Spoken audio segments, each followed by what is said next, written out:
श्रीशैलेषु दयापात्रम् दीभक्त्यादिगुणार्णवम् यतीन्द्रप्रवणम् वन्दे रम्यजामहतरमुनिम् लक्ष्मीनाथसमारम्भाम् नाथयामनमध्यमाम् अस्मदाचार्यपर्यन्ताम् वन्दे गुरुपरम्पराम् यो नित्यमच्युतपदाम्बुजे व्यामोगतस्तदितराणि तृणायमेने अस्मद्गुरोर्भगवतोऽष्टतिजैकसिन्धोः रामानुजस्य चरणौ शरणं प्रपद्ये मातापिता युवतयगास्तनया विभूतिः सर्वं यतेव नियमेन मदन्वयानाम् आद्यस्तन कुलपते वकुलाभिरामं श्रीमत्ततङ्ग्रिकुलं प्रणमायि मूर्धना भूतं सरस्य महताप्रिय भट्टनाथ श्री भक्तिशार कुलशेखर योगिवागान् भक्ताङ्ग्रेण परकाल यतीन्द्रनिष्ठान् श्रीमत्पराङ्कुशमुनिं प्रणतोऽस्मि नित्यम् शब्दप्राकार मध्ये सरसिजविगल उद्वासमाने विमाने कावेरी मध्यदेशे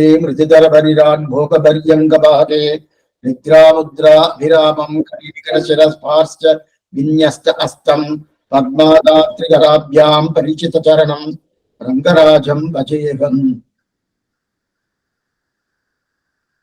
நேற்றைய காலட்சேபம் தொடங்கி இன்று பரியந்தம் சம்பிரதாயத்தில் இருக்கக்கூடிய சந்தேகங்கள் என்னவோ அந்த சந்தேகங்களுக்கு சமாதானம் சொல்லும் விதமாக அமைக்கப்பட்டது இன்றைய தினம் காலட்சேபம். நேற்றைய தினம் அதைத்தான் பண்ணினோம். அதனுடைய தொடர்ச்சியை தான் இன்றையும் தொடங்கப் போகிறோம். இதுல சம்பிரதாயங்களுக்குள்ளே சரணாகதி சாஸ்திரம்னு இருக்கு, பகவானை பற்றுவதுன்னு இருக்கு, ஆச்சாரியனை பற்றுவதுன்னு இருக்கு, பகவதர்களை பற்றுவதுன்னு இருக்கு, நாம் நிச்சயப்படி எப்படி இருக்க வேண்டும் என்கிற நிலையும் இருக்கு. அதற்கு மேற்கொண்டு நாம் ஸ்ரீ வைஷ்ணவரோடு எப்படி பழக வேண்டும் அதுவும் சொல்லப்பட்டிருக்கு. இதெல்லாம் சம்பிரதாய அர்த்தங்கள்.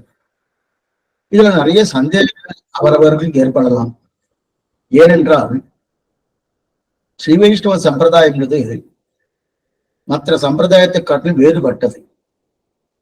வேறுபட்டதுன்னா சாஸ்திரத்தில் இல்லாதது கிடையாது. சாஸ்திரத்தின் ஆழ்ந்த பொருளை தெரிவிக்க வந்ததால் ஸ்ரீ வைஷ்ணவ சம்பிரதாயம்.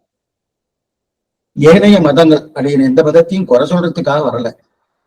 எல்லா மதங்களுமே ஒரு நன்மையை கொடுக்கத்தான் வந்தது. இது தீயதை பண்ணி எந்த மதங்களும் சொல்லவே இல்லை. அவரவர்கள் மதங்கள் அவரவர்களுக்கு ஏற்றம்தான். அது அவரவருடைய நிலைமைப்படி. இருப்பினும் சாஸ்திரத்தை பிரதானமாக வைத்துக் கொண்டு அந்த சாஸ்திர தாத்பரியமாக இருக்கக்கூடிய ஒரு நிலைதான் ஸ்ரீ வைஷ்ணவர்கள் பின்பற்றுகிறார்கள். அது உயர்ந்த நிலை. அந்த உயர்ந்த நிலையை வைத்துக் கொண்டு பார்க்கும்போது நிறைய சந்தேகங்கள் வரும். ஏன்னா இந்த உயர்ந்த நிலை என்பது வேறு இடத்துல குறைவாக இருக்கிறது. குறைவாக இருக்கிறதுன்னா என்ன அர்த்தம்னா இல்லைன்னு அர்த்தம் இல்லை. சில சம்பிரதாயங்கள் இது உண்டு, ஆனா குறைவா இருக்கு. ஆனா இந்த சம்பிரதாயத்திலே அதைத்தான் பிரதானமாக வைத்துள்ளார்கள். அதனாலேயே நிறைய சந்தேகங்கள் வரலாம். அவ அப்படி பண்ணிட்டு இருக்காளே, நீங்க இப்படி சொல்லிட்டு இருக்காளே, இதற்கும் அதுக்கு ஒத்து வரலையே, அப்ப சாஸ்திர சம்மதமா, இதெல்லாம் ஒன்றும் அப்படிப்பட்ட சந்தேகங்களுக்குத்தான் நாம் விடையளிக்கும் விதமாக அமைக்கப்பட்டுள்ளது. இப்ப நீங்க கேள்விகளை கேட்கலாம். நேற்றுக்கு 2-3 கேள்வி கேட்டிருந்தாரு. ஆனா அதை மறுபடியும் ரிப்பீட் பண்ண நல்லா இருக்கும். யாரு கேட்டாங்கன்னு தெரியல. கேட்டவா மறுபடியும் அதே கேட்டாங்க, அதுக்கு சமாதானம் பார்க்க.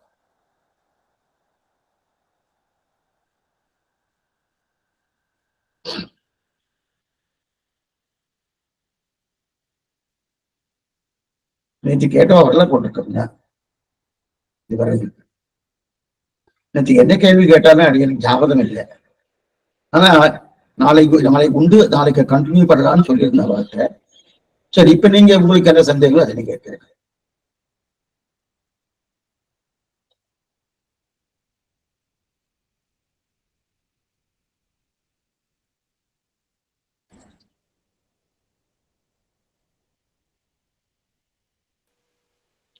அடியேன் சாமி. சாமி, இப்போ வைஷ்ணவம் அப்படின்னா வீட்டுல என்னென்ன புக்கு வச்சு படிக்கணும்? ஏன்னா எங்களுக்கு இதை பத்தி எதுவும் தெரியாது. இது இப்பதான் நாங்க ஆரம்பிச்சிருக்கோம். அதனால என்னென்ன இருக்கணும் வீட்டுல, நம்ம எப்படி அதை ஃபாலோ பண்ணணும்? ஆரம்ப நிலையில நம்ம குழந்தைகளுக்கும் சரி பெரியவங்களுக்கும் சரி இதை கம்பல்சரி இருக்கணும், பெருமாளை கும்பிடுறவங்க நம்ம இதெல்லாம் பண்ணணும், இது கண்டிப்பா அப்படிங்கிற முறையில அது ஏதாவது சொன்னீங்கன்னா தெரிஞ்சுக்குவோம் சாமி. வைஷ்ணவம், விஷ்ணு சம்பந்தம் உடையவன் வைஷ்ணவன். விஷ்ணு சம்பந்தம் யாருக்கெல்லாம் இருக்கோ அவெல்லாம் வைஷ்ணவான்னு பேரு. அப்படின்னா விஷ்ணு சம்பந்தம் சில பேருக்கு இல்லைன்னு ஒரு அர்த்தம் கிடைக்கிறதுன்னு அந்த அர்த்தம் இல்லை. விஷ்ணு சம்பந்தம் இல்லாதவ யாருமே கிடையாது. ஏன்னா பிரம்மம் தான் விஷ்ணு. அந்த பிரம்மம் என்பது ஒவ்வொருத்தருக்கும் சரீரமாக, அந்த ஒவ்வொருத்தரும் ஒரு பிரம்மத்துக்கு சரீரமா இருக்காரு. அந்த பிரம்மம் ஒவ்வொருத்தருக்கும் அந்தரியாமியா இருக்கான். அப்பிரம்மாத்மக தத்துவம் இல்லவே இல்லை. அப்படி இருக்கச்சே விஷ்ணு சம்பந்தம் எல்லாருக்கும் உண்டு. அப்ப விஷ்ணு சம்பந்தம் உடையவர்கள் வைஷ்ணவன் சொல்றேன் சுவாமின்னா, அப்ப எல்லாரும் வைஷ்ணவன் சொல்லிக்கலாமோன்னா அப்படி சொல்ல முடியாது. ஏன்னா விஷ்ணு சம்பந்தம் எல்லாருக்கும் உண்டு. ஆனா விஷ்ணு சம்பந்தம் உண்டுன்னு இவன் இசையணும். இந்த ஜீவாத்மா இசைந்தாதான் அவன் வைஷ்ணவன் பேரு. இவர் இசையாம விஷ்ணு சம்பந்தம் பொதுவா எல்லாருக்கும் உண்டு. யாருக்கும் அந்த சம்பந்தம், இப்ப பூமியின் சம்பந்தம் அத்தனை பேருக்கு உண்டோ இல்லையா? உண்டு. அத்தனை பேரும் பூமி சம்பந்தம், இது பொதுவானது. ஆனா பூமியின் சம்பந்தம் உண்டுன்னு எனக்கு தோணணும், எனக்கு நினைக்கணுமோ. அதே போல விஷ்ணு சம்பந்தம் உண்டுன்னு நாம் பார்க்கணுமோ. அப்படிப்பட்ட விஷ்ணு சம்பந்தம் உண்டுன்னு ஒத்துண்டவா வைஷ்ணவா.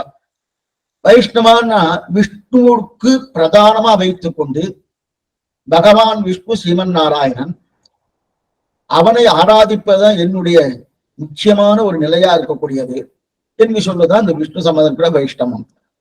அவ என்ன பண்ணணும், ஏது பண்ணணும்னா, அந்த விஷ்ணு ஆராதிக்கக்கூடிய அடியார்கள், அந்த அடியார்களை ஆராதிக்கலாம், விஷ்ணுவை ஆராதிக்கலாம்.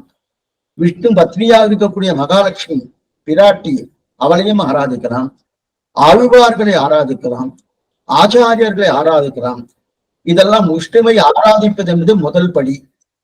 விஷ்ணுவின் அடியார்களை ஆராதிப்பது என்பது கீழ்ப்படி. கீழ்ப்படி என்ன, அந்த விஷ்ணுவை ஆராதிப்பதை காட்டிலும் விஷ்ணுவின் அடியார்களாக இருக்கக்கூடிய பாகவதர்கள் அவர்களை ஆராதிப்பது விஷ்ணுவை ஆராதிப்பதை காட்டிலும் மேம்பட்டது அப்படின்னு தெரிவிக்கிறார் வைஷ்ணவ சம்பிரதாயம். அப்படின்னு என்ன அர்த்தம்னா, அடியார்களுக்கு பிராதானியம் கொடுக்கப்பட்டது வைஷ்ணவ மதத்துல. அப்ப இது சாஸ்திரம் ஒத்துன்னு இருக்கானா? நல்லாவே மக்கள் சேவை மகேஷன் சேவை அப்படின்னு தெரிவிக்கிறார். மக்கள் இஷ்யூ கொண்டு யாரு? பகவானின் அடியார்கள். அப்ப என்ன பார்த்தோம், விஷ்ணு சம்பந்தம் உடையவர் அத்தனை பேரும் சொல்லி இருக்கணும். அவங்க அடியார்களுக்கு பண்ணக்கூடிய சேவையே. அந்த சேவைக்குண்டான புஸ்தகங்கள் என்னவோ அந்த புஸ்தகங்கள் என்ன? சாஸ்திரம் இருக்கு. சாஸ்திரம் வாசிக்கக்கூடிய ஒரு யோக்கியத்தை படைத்த குலத்தில் பிறந்ததா அந்த சாஸ்திரத்து புஸ்தகத்தை வைத்துக் கொள்ளலாம். அந்த யோக்கியத்தை இல்லாத கூடிய குலத்தில் பிறந்திருந்தால் அப்ப என்ன பண்ணலாம்? ஆழ்வாருடைய பிரபந்தங்கள், ஆச்சாருடைய ஸ்ரீசுக்திகள், 4000 திவ்ய பிரபந்தங்கள் இருக்கு, ஸ்ரீசுக்திகள் இருக்கு. முக்கியமா திருப்பாவை, திருப்பள்ளி எழுச்சி, திருப்பல்லாண்டு, இது மூன்றும் நித்தியம் அனுசந்தான பரணம். அதுக்குண்டான புஸ்தகங்கள் என்னவோ அதை வைத்துக் கொண்டு மேற்கொண்டு இது ஒரு ஆச்சாரியன் மூலமா தெரிஞ்சுக்கணும். தானே புஸ்தகம் தெரியும், எனக்கு தமிழ் தெரியும், நல்லா வாசிச்சிருக்கேன், தமிழ் பண்டிட்டு, அதனால நானே கத்துக்கிறேன்னா ஒரு ஆச்சாரியன் சொல்ல இவர் திரும்ப சொன்னா அப்பதான் அதை ஏற்றுக்கொள்ளப்படுகிறது. ஏன்னா எந்த ஒரு கிரந்தமாகட்டும் ஆச்சார முகேன வரும். அந்த மாதிரி தெரிஞ்சு கொண்டு மேற்கொண்டு அதையே நிச்சயம் அனுசாரணம் பண்ணி கொண்டு வந்தால் அதுவே வைஷ்ணவனுக்கு உண்டான தன்மை, விஷ்ணுவுக்கு உண்டான ஒரு நிலை, விஷ்ணுவுடைய ஆராதனம் பூர்த்தியாக ஏற்படுகிறது என்று தெரிவிக்கிறது. இதுதான் வைஷ்ணவம். அடியன் பாக்கியம் சாமி. சந்தோஷம், சந்தோஷம்.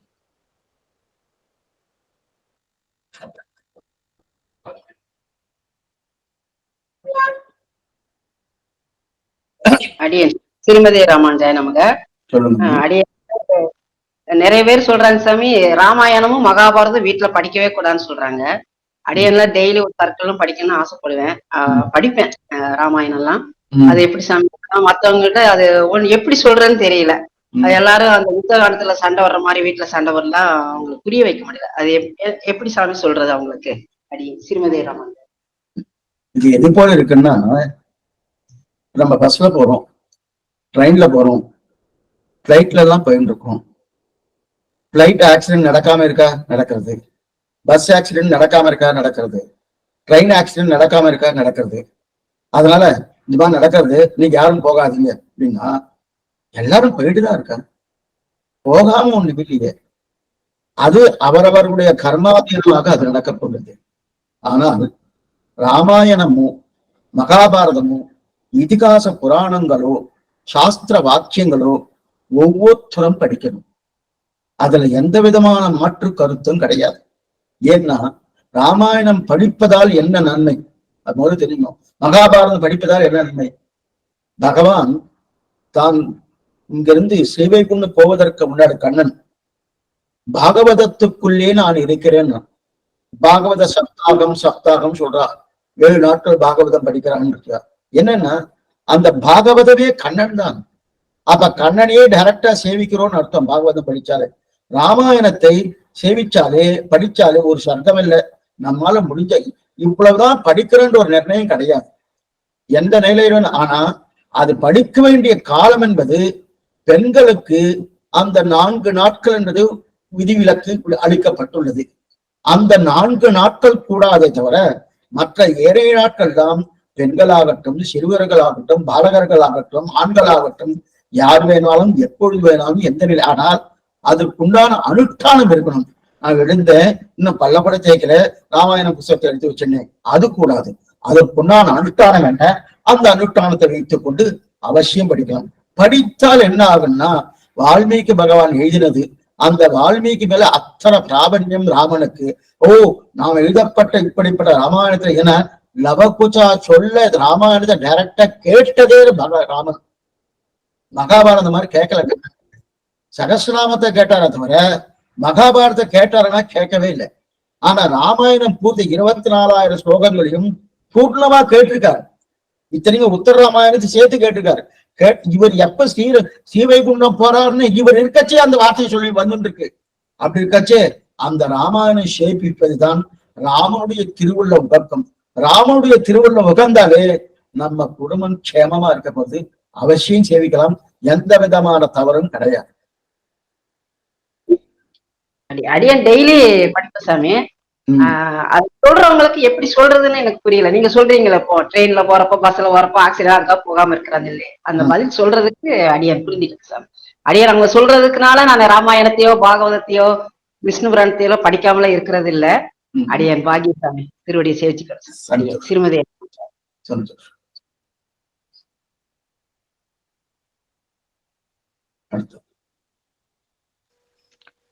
அடியன் சொல்லணும் சாமி. இப்போ பெருமாளோட சம்பந்தம் வச்சுக்கணும், ஆச்சாரியர்களோடைய தேர்ந்தெடுக்கணும் அப்படிங்கிற மாதிரி இருந்ததுன்னா நம்ம யாருக்கிட்ட அதை சம்மந்தம் பண்ணிக்க, அது எப்படி சாமி?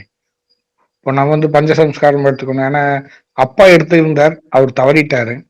அவருக்கு அப்புறம் நம்ம அந்த வழியில வரணும் அப்படின்னு பிரியப்படுறோம். ஆனா அது எங்க வாங்கினா இது எப்படி இருக்கணும், இல்லை இதுக்கு ஏதாவது ஒரு வழிமுறை இருக்கா, இவங்க கிட்ட தான் இருக்கணும்? ஏன்னா ராமாஜ நியமிச்சுட்ட 74 சிம்மாசனம் இருக்கு அப்படின்னா இவங்க கிட்ட இந்த நட்சத்திரம், இவங்க கோத்திரம், இந்த மாதிரி எல்லாம் வரணுங்கிற ஒரு ஐதீகத்துல இருக்குங்களா? இப்ப தகப்பனார் அப்பா யாரிடத்தில் சமாஷிடம் பண்ணிக்கொண்டாரோ, பஞ்சசம்ஸ்காரம் பண்ணிக்கொண்டாரோ அந்த ஆச்சாரத்திலே பண்ணிக்கொள்ளணும். ஒருவேளை தகப்பனார் பண்ணிக்கொண்ட ஆச்சாரன் எனக்கு ஞாபகம் இல்லை, தெரியல, ஏதோ மறந்து போயிடுத்து, என்னமோ அந்த நிலையே எங்களுக்கு தெரியல சுவாமி, அவர் இருந்தார், ஆனா அந்த நிலையில நாங்க இல்லை, அப்ப எப்படியோ இருந்தோம், இப்ப கொஞ்சம் மாறி கொஞ்சம் அவருடைய வழிக்கு போகணும்னு அபிப்பிராயம் இருக்கு. ஆனால் அவர் எந்த வழியில இருந்தார், எப்படி இருந்தார், அதெல்லாம் எதுவுமே எங்களுக்கு தெரியாது. இப்ப நாங்கள் என்ன பண்ணலாம்? ஆனால் ஆச்சாரிய சம்பந்தத்தை பெற்றுக்கொள்ளணும் என்கிற ஆசை உண்டு. இப்ப என்ன பண்ணலாம்னா, அதுக்கு அங்க இருக்கக்கூடிய ஸ்ரீவைஷ்ணவ நல்ல நிறுத்த படித்தவர்கள் அவருடைய ஆலோசனையின்படி 74 சிம்மாசனவாதிகள் இருக்கா, நிறைய பேர் இருக்கா. அந்த 74 சிம்மாசனாதிபதியில அந்த பரம்பரையில வந்தவா நிறைய பேர் இருக்கா. அந்த பரம்பரையில வந்தவ யாரோ ஒருத்தட்ட நீங்க பண்ணிக்கலாம், எந்த தவறும் கிடையாது. ஆனா பண்ணின்றதுக்கு அப்புறம் அந்த ஆச்சாரியன் பரம்பரை தான் உங்களுக்கு பிரதானம் என்கிற நிலையோடு இருக்கணும். அதுதான் ரொம்ப முக்கியம். அந்த ஆச்சாரிய பரம்பரை அப்படின்னா உங்க காலம், உங்களுக்கு அடுத்தபடியா வரக்கூடிய உங்களுடைய குழந்தைகளுடைய காலம், அடுத்த காலம், அந்த பரம்பரை பூர்த்தியா அதே ஆச்சாரத்தை தான் இருக்கணும். ஆச்சாரியனை மாற்றுவது என்பது கிடையவே கிடையாது. எதுக்கு சொல்ல வந்தேன்னா, இப்ப புரியறதுக்காக ஒரு விஷயம் சொல்றேன். அடியேன் ஒரு பள்ளிக்கூடத்துல நான் படிச்சேன். ஒரு பள்ளிக்கூடத்துல அடியேன் படிச்சேன். அந்த பள்ளிக்கூடம் நல்லா தான் இருந்தது, படிச்சு முடிச்சாச்சு. ஆனா என் பிள்ளைய அதே பள்ளிக்கூடத்துல படிக்க வைக்கிறதுக்கு எனக்கு விருப்பம் இல்லை. ஏன் விருப்பம் இல்லைன்னா, அவன் அன்னைக்கு அந்த பள்ளிக்கூடம் நல்லா இருந்தது, இப்ப அதை காட்டிலும் மேம்பட்ட பள்ளிக்கூடம் இருக்கு, அதனால அந்த பெரிய பள்ளிக்கூடத்துல படிக்க வைக்கிறேன்றது என்கிற தன்மை எனக்கு வரலாம். அதே போல நான் இந்த ஆச்சாரத்தை சமாஷணம் பண்ணிட்டேன், அப்ப அவர் நல்லா தான் இருந்தாரு, இப்ப அவர் சுமாராயிட்டாரு, அவரை காட்டுல இன்னொரு ஆச்சாரம் கொஞ்சம் உயர்த்தியா இருக்கார், அவர்கிட்ட போகலாமன்னா கூடாது. ஏன் கூடாதுன்னா, இப்ப அடிய எந்த பள்ளிக்கூடத்துல படிச்சனோ அன்னைக்கு ஒரு 50 பள்ளிக்கூடம் இருந்து வச்சுக்கேன், இன்னைக்கு 150 ஆயிடுச்சு. ஆனா அதே போல நான் யார் இடத்துல சமாஷணம் பண்ணிட்டேனோ அன்னைக்கு 74 சிம்மாசனத்தா இருந்தது இல்லையா, இன்னைக்கு 150 ஆயிடுச்சுன்னா கிடையாது, அதே 74 தான். அதுல மாறுபாடே கிடையாது. அதனால அந்த ஆச்சாரத்தை தான் பண்ணிக்கணும், அது முக்கியம். அது நீங்க ஒரு ஸ்ரீ வைஷ்ணவரை பிடித்துக் கொண்டு யாரோ ஒருத்தர் அதுக்குண்டான பெரியவர்கள் அவர்கள் ஆலோசனைப்படி நீங்க இவ்வாழ்கிட்ட பண்ணிக்கோ, இவ்வாழ்கிட்ட பண்ணிக்கோ. ஆனா அவளுக்கு தெரியும் யாரு ஆச்சாரிய புருஷா எப்படி பண்ணுவான்னு. அந்த ஆச்சாரிய புருஷா செலக்ட் பண்றது நாம் கிடையாது. ஆச்சாரியனை கொடுப்பது பகவான். நம்ம ஆச்சாரிய லாபம் பகவானாலே. ஒரு ஆச்சாரியன் கிடைக்கிறான்னா அதற்கு யார் கொடுக்குறான்னா பகவான் தான் கொடுக்குறாரு. அவர் சொல்லுவாரா சுவாமின்னா, அதுதான் சௌகார்த்தம்னு பேரு. எல்லாரும் ஈஸ்வர சௌகார்த்தம், எல்லாரும் நன்னா இருக்கணும் முதல்ல பகவான் சங்கல்பம் பண்றார். அந்த சங்கல்பத்தின்படிதான் இன்றைக்கு உங்களுக்கு இந்த புத்தி வந்ததுக்கு காரணமே உங்களுடைய சாமர்த்தியம் அல்ல, பகவானுடைய சங்கல்பத்தால ஏற்பட்டது. இதுவும் பகவத் அனுகிரகம் தான். அந்த அனுகிரகத்தால நிச்சயமா நல்ல ஆச்சாரியன் கிடைப்பார். அடியேன் சாமி, அப்பா வாங்கினது வந்து ஸ்ரீவில்லிபுத்தூர் ஜியர்கிட்ட வாங்கினாங்க சாமி. அப்படியே போயிடலாம், அவர்கிட்டே போயிடலாம், அவர்கிட்டே ஸ்ரீவில்லிபுத்தூர் ஜிகிட்டே போயிட்டு அவர்கிட்டே பண்ணிக்கலாம், எந்த தவறும் கிடையாது. அப்பா பேரை சொல்லி இந்த மாதிரி இங்க பண்ணிட்டோம் அப்படின்ட்டு அவர்கிட்ட பிரார்த்தித்து கொண்டு அவர்கிட்ட என்ன நேரமோ என்ன காலமோ எல்லாமே அந்த ஆச்சாரன் விட்ட வழியா இருக்கும். அதான் ரொம்ப முக்கியம். நாம ஆச்சாரன் நிர்பந்தப்படுத்த கூடாது. ஆச்சாரன் என்ன சொல்றாரோ அதுதான் நம்ம கேட்கணும், அதுதான் ரொம்ப முக்கியம். ஏன்னா ஆச்சாரனுடைய நிலை இருக்கு இல்லையா, அவர் பகவானுக்கு சமானம். பகவானே தான் ஆச்சாரியன். ஆச்சாரியன் வேறல்ல, பகவான் வரல. பகவானே மச்ச அவதாரம், கூர்ம அவதாரம், வராக அவதாரம் பண்ணாரனோ அவரே ஆச்சாரியனாக அவதாரம் பண்ணியிருக்காரு. இதுதான் சாஸ்திரம் சொல்றது. அப்படிப்பட்ட ஆச்சாரனை நீங்க அடைந்து அவர் எப்படி அனுகுணமா அணுகி அதற்கு தலப்பாவிட்டு பஞ்ச சமஸ்காரம் பெற்றுக்கொண்டு அவரிட்ட வழக்காக இருக்க வேண்டியதுதான் உங்களுடைய நிலை.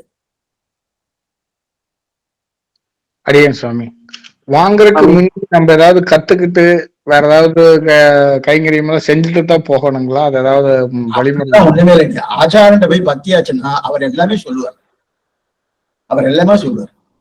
அதுக்கப்புறம் நீங்க ஸ்ரீ வைஷ்ணவ கோஷ்டியிலேயே கலந்து இருக்கணும், பாகவதா கோஷ்டியில கலந்து இருக்கணும். வேற கோஷ்டிலாம் சேரப்படாது. சேர்ந்த அனாவசியமான தேவையில்லா சில கருத்துக்கள் பரிமாற்றம் வரும். உடனே நமக்கு புத்தி மாறத்துக்கான குழப்பங்கள் வருவதற்கான வாய்ப்புகள் இருக்கு. ஸ்ரீ வைஷ்ணவ திரள்ல இருந்துட்டு வச்சுக்க, அவ இன்னைக்கும் தவறான கருத்துக்கள் சொல்ல மாட்டா. இது சரி, இது சரி, இதன் பிரகாரம் இதன் நாம தவறா போனோட அவ தட்டி போகாத, இது தப்பு, இந்த வழிக்கு அதான் சாது சமாகம், சாதுக்களோடு சேரணும் சொல்லியிருக்காளையா. குடாங்களாய் அடியீருடன் கூடி நின்று ஆளுமணி ஆழ்வாரே பிரார்த்திக்கிறார். அந்த கோஷ்டியில நான் சேரணுமே, அவளோட இருக்கணுமேன்னு ஆழ்வாரே சொல்லும் போது அவருக்கு அந்த மாதிரி ஸ்தானம் கிடையவே கிடையாது. இருந்தாலும் அவர் சொல்லும் போது நாம நிச்சயம் அந்த கோஷ்டியில அவருடைய சகவாசம் இருந்துருக்கணும். சாது சமாகம், அந்த சாதுக்களுடைய சகவாசம் இருந்தாலே நமக்கு சத்துவகுணம் ஏற்பட்டு நல்லதே நடக்கும், நல்லதே நடக்கும். பகவானுடைய அனுகிரகம் பரிபூர்ணமா நமக்கு கிடைக்கும். அடியனுக்கு நமஸ்காரம், திருவடிகளே சரணம். சந்தோஷம். அடியன் அடியனுக்கு 3 பெண் குழந்தைங்க சாமி. அடியன் திருநாடு போனா காரியங்கள்லாம் செய்யறது யாரு சாமி அடியனுக்கு பண்ணுவா? எனக்கு அது டவுட்டாவே இருக்கு சாமி. பையன் இல்ல. அந்த 3 பெண் குழந்தைகளும் கல்யாணம் ஆயிடுத்தாமா? ஆயிடுச்சு சாமி, 3 பெண் குழந்தைகளும் கல்யாணம் ஆயிடுத்து. தாராளமா உங்களுடைய மாப்பிள்ளை பண்ணலாம். ஓ அடியன் சாமி. அவருக்கு என்ன பேர் தெரியுமா? மருமகன். அடியன் சன் இன் லா. இங்கிலீஷ்ல சன் இன் லா. இன் லா, லா பிரகாரம் சன் அப்படின்னு அர்த்தம். மருமகன், மருமனா மகனே தான் அவர், அத மருமகன் சொல்றோம். அவர் தாராளமா பண்ணலாம், எந்த தவறும் கிடையாது. மருமகனுக்கு உண்டானதுன்னா ஒரு தாயை போல பார்க்க வேண்டியது மாமியார். ஏன்னா மாமியார் ஸ்தானம் என்றது மாமியார் மட்டும் இல்ல, தாய்க்கு சமானம். அப்படிப்பட்ட தாய்க்கு சமானம். அந்த தாய்க்கு மருமகன் பண்ணிட்டு இருக்காரு, எந்த தவறும் கிடையாது, தாராளமா பண்ணலாம். கன்னியாசுமி சாமி, ஒருவன் பேரன் இருந்தாலும் பண்ணலாம்ல சாமி? பேரன் இருந்தா பேரனும் பண்ணலாம், பேரனும். ரெண்டாவது இன்னொன்னு சொல்லிடுறேன், சார்த்த கைங்கரியம் என்றது, அதே மாதிரி இந்த கொல்லி போடுறதுன்றது வாசல்ல போறவா வீதியில போறவா கூட பண்ணலாம். சொல்றேன், நம்ம பாரத தேசத்துல யுத்தம் நடந்திருக்கு வச்சுக்கோ, மிலிட்ரி ராணுவ வீரர்கள் எத்தனை பேர் போயிட்டு இருக்கா. அப்படி இருக்கச்சு அவளுக்கு அங்கங்கே அவ புதைச்சிடுறா, ஏன்னா யாருன்னு தெரியாது, புதைச்சிடறா. வச்சுக்கேன், அப்ப அவளுக்கு அந்த ஈமக்கிரியை காரியங்கள் அங்க இருக்கிறவளே பண்றா. அவ என்ன வம்சம், என்ன ஜாதி, யாரு என்ன, வேற்று மதத்தவர்களா கூட இருக்கலாம், எந்த தவறும் கிடையாது. அது ஒரு புண்ணிய காரியம். யாருக்கு ஈமக்கிரியைகள் ராமன் ஜட்டாயுக்கு செய்திருக்கான். இதுக்கு மேல என்ன வேணும் உங்களுக்கு? ஒரு பட்சி, அது பறவை, பறவைக்கு போய் ஈம காரியங்கள் பண்ணுவாரா சுவாமி? மனுஷனுக்கு பண்ணலாமன்னா பண்ணியிருக்காரு, ராமன் பண்ணியிருக்காரு, தம் பாக்கியமா நினைக்கிறாரு. அதனால இது ஒரு பாக்கியம். இந்த ஈமக்கிரியை காரியம் பண்றதே சாமானிய காரியம் இல்லை, மிகவும் புண்ணியமான காரியம். அந்த புண்ணிய காரியத்தை யாரு வேணா யாருக்கு வேணா எப்படி வேணா பண்ணலாம். இன்னொன்னு சொல்லிடுறேன், இந்த புண்ணிய காரியம் சில இடத்துல சார்த்தம் வருது. இப்ப அடுத்த வாரம் சார்த்தம், எனக்கு இந்த வாரம் என் பொண்ணுக்கோ பிள்ளைக்கோ கல்யாணம் கொடுத்து வச்சுக்கேன். சில பேர் தவறா நினைக்கிற, ஓ இங்க சுபகாரியம் வச்சுட்டு இருக்கேன், அது அடுத்த வாரம் அந்த மாதிரி அசுப காரியம் வருது அப்படின்றதுக்கா அதை விட்டுணும்னு சொல்றா. அது முன்னாடி அதே மாதிரி அசுப காரியம் வந்துன்னா விட்டுணும்னு சொல்றா. கிடையவே கிடையாது. எந்த நாள் வந்தாலும் அந்த நாள் பண்ணியே ஆகணும். ரெண்டாவது, உங்களுக்கு அந்த அசுபம் இல்லை, சுபம். உங்களுடைய தகப்பனார், உங்களுடைய தாயார், அவளுக்கா பண்டிகை. தாயார் தகப்பனார் அசுத்தி அசுபம்னு சொல்ல முடியுமா? வேற்று வாழ்வுனா சொல்லலாம் தவிர அவரை சொல்ல முடியும்னா சொல்லவே படாது. அதனால அது சுபகாரியம். அப்படிப்பட்ட சுப இதுக்குதான் நாந்தி சார்த்தம் பண்ணினாத்தான் மேற்கொண்டு கல்யாணமே பண்ணும். அதனால சார்த்த கைங்கரியம் எந்த காலத்திலும் விடப்படுவதற்கு வாய்ப்பே கிடையாது, பண்ணியாகணும். அதுவும் அவரவர்களுக்கு அது சுபகாரியமே தவிர சார்த்தம் என்ன, ஸ்ரத்தையோடு பண்ணக்கூடிய காரியத்துக்கு சார்த்தம்னு பேரு. இப்ப நான் ஒரு யாகம் பண்றேன், அதையும் சார்த்தம்னு சொல்லலாம். பெருமாளுக்கு திருவாராதனை பண்றேன், அதையும் சொல்லலாம். ஸ்ரத்தையோடு பண்ணக்கூடிய காரியத்துக்கு தான் சார்த்தம்னு பேரு. நிச்சயம் பண்ணித்தான். சொல்லுங்க.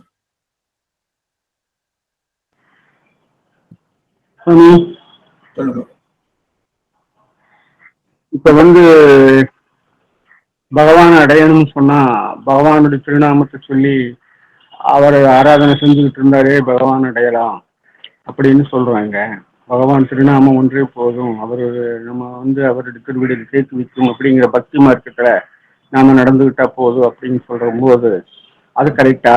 இல்ல திருவடி சம்பந்தம் பெற்றுட்டா பெருமாள் அடைய முடியுமா? இந்த ரெண்டு சந்தேகங்கள் இருக்குது, அடியனுக்கு அதை விளக்க முடியுமா? சரி, பகவான நாம் அடையிறதா பகவான் நம்ம அடையிறதா முதல்ல அது தெரிஞ்சுக்கணும். பகவான நாம் அடையிறோமா, பகவான் நம்மை அடையிறாரா? இப்ப பகவானுக்கு நாம் அடையணும். பிரியத்துக்கா சொல்றேன். சரி, இப்ப பிரியத்துக்கா சொல்றேன், பகவானை நாம் அடைகிறோம் நீங்க சொன்னீங்க. இப்ப எங்கிட்ட இந்த மோதிரம் இருக்கு, இந்த மோதிரம் என்னுடைய சொத்து, இது காணாம போயிடுது. இப்ப மோதிரம் என்ன அடையுமா, நான் மோதிரத்தை அடைவேணும்? நான் தான் மோதிரம் என்ன அடையுமா? காணாம போயிடுது. ஓ இந்த எஜமானனுக்கு நான் கிடைக்கல, நான் போய் இந்த எஜமானன் போய் சேரணும் அப்படின்னு மோதிரம் சேருமா? அது ஜடப்பொருள், அது கேட்காது. வாஸ்தவம், கரெக்ட். ஜடப்பொருள் அதெல்லாம் சேராது இல்லையா? இது ஜடப்பொருள் அதெல்லாம் சேராது இல்லையா? அப்ப நான் தானே போகணும். அப்ப இது என்னுடைய சொத்து. அந்த மோதிரத்தை நாம தேடணும், இங்க தொலைச்சோம்னு. இது என்னுடைய சொத்து தானே, சொத்தா இருக்கச்சது. இந்த சொத்தை அடைவதற்கு நான் முயற்சி பண்றேனா இல்ல இந்த சொத்தை முயற்சி பண்றதுன்னா? சொத்து முயற்சி பண்ணாது, நான் தான் முயற்சி பண்றேன். அதே போல ஒவ்வொரு ஜீவாத்மாவும் பகவானின் சொத்து. நான் முடிஞ்சதுக்கு நீங்க மறுபடியும் கேள்வி கேளுங்க. ஒவ்வொரு ஜீவாத்மாவும் பகவானின் சொத்து. இந்த ஜீவாத்மாங்கிற சொத்தை அடைவதற்கு பகவான் தான் முயற்சி சுவாமி. நீங்க இந்த மோதிரத்தை அடையாளம் காட்டி இதை எடுத்துக்காட்டா சொன்னால இந்த மோதிரத்துக்கும் ஜீவாத்மாவுக்கும் வித்தியாசம் உண்டு. மோதிரம் அச்சித்து அது ஜடப்பொருள், அதுக்கு ஞானம் கிடையாது. அதை என்ன அடையலன்ற ஞானம் அதுல இருக்குமா? இருக்காது. ஆனா எனக்கு ஞானம் இருக்கே, ஜீவாத்மா ஞானமயன் ஆனந்தமயன். அப்ப ஞானம் இருக்கச்சே நான் பகவான அடையணும் அடையணும் அடையணும் அடையணுன்ற அந்த எண்ணம் இருக்கு இல்லையா? அப்ப நான் தானே அடையணும்னா, ஆனா ஜீவாத்மாவை அடையணும்ங்கிற எண்ணம் எனக்கு இருந்தாலும் அடைவதற்குண்டான ஆவண செய்வது யார் என்றால் பகவான் தான், நாம் இல்லை. இப்ப இது ஒரு நிலை. ஆனா நமக்கு அந்த ஞானம் இருக்குன்னா, ஞானம் இருக்கிறபடியார நம்ம சரணாகதி பண்றோம். ஞானம் இது சரணாகதி பண்ணுமானா பண்ணாது. இதுவும் சொத்துதான். ஞானம் இருக்கக்கூடிய ஜீவாத்மாவும் சொத்துதான், ஞானம் இல்லாத அச்சித் பொருளும் சொத்துதான். ஆனா ஞானம் இருக்கக்கூடிய ஜீவாத்மாவுக்கும் ஞானம் இல்லாத அச்சித்துக்கும் என்ன வித்தியாசம்னா, ஞானம் இருக்கக்கூடிய ஜீவாத்மா பகவான அடையணும்னு ஒரு நிலை ஏற்படுறதுக்குண்டான வாய்ப்புகள் இருக்கு. அந்த வாய்ப்புக்கு வைத்துக் கொண்டு தன்னுடைய முயற்சியால பகவான் அடைவதற்குண்டான கால அவகாசம் எதிர்பார்த்துட்டு பண்றான். ஆனா ஞானம் இல்லாத அச்சித்தை அதை பண்றது கிடையாது. அதனால ஞானம் இல்லாத வஸ்துவை கட்டலாம் ஞானம் இருக்கிற ஜீவாத்மா உயர்த்தின்னு தெரியறது இருந்தா, அந்த ஞானம் நம்ம எதுக்கு உபயோகப்படுத்தணும்னா, ஓ இது பகவானாலேயே அடையப்பட வேண்டியக்கூடியது இந்த ஜீவாத்மா என்கிற ஞானம் இவனுக்கு இருக்கணும். அந்த ஞானம் இது இருக்குன்னா இருக்காது. இப்ப ஞானம் இருக்குன்னா என்ன ஞானம் இருக்குன்னு தெரியுமா? நான் என்னுடைய முயற்சியால பகவானை அடைவது கூடாது.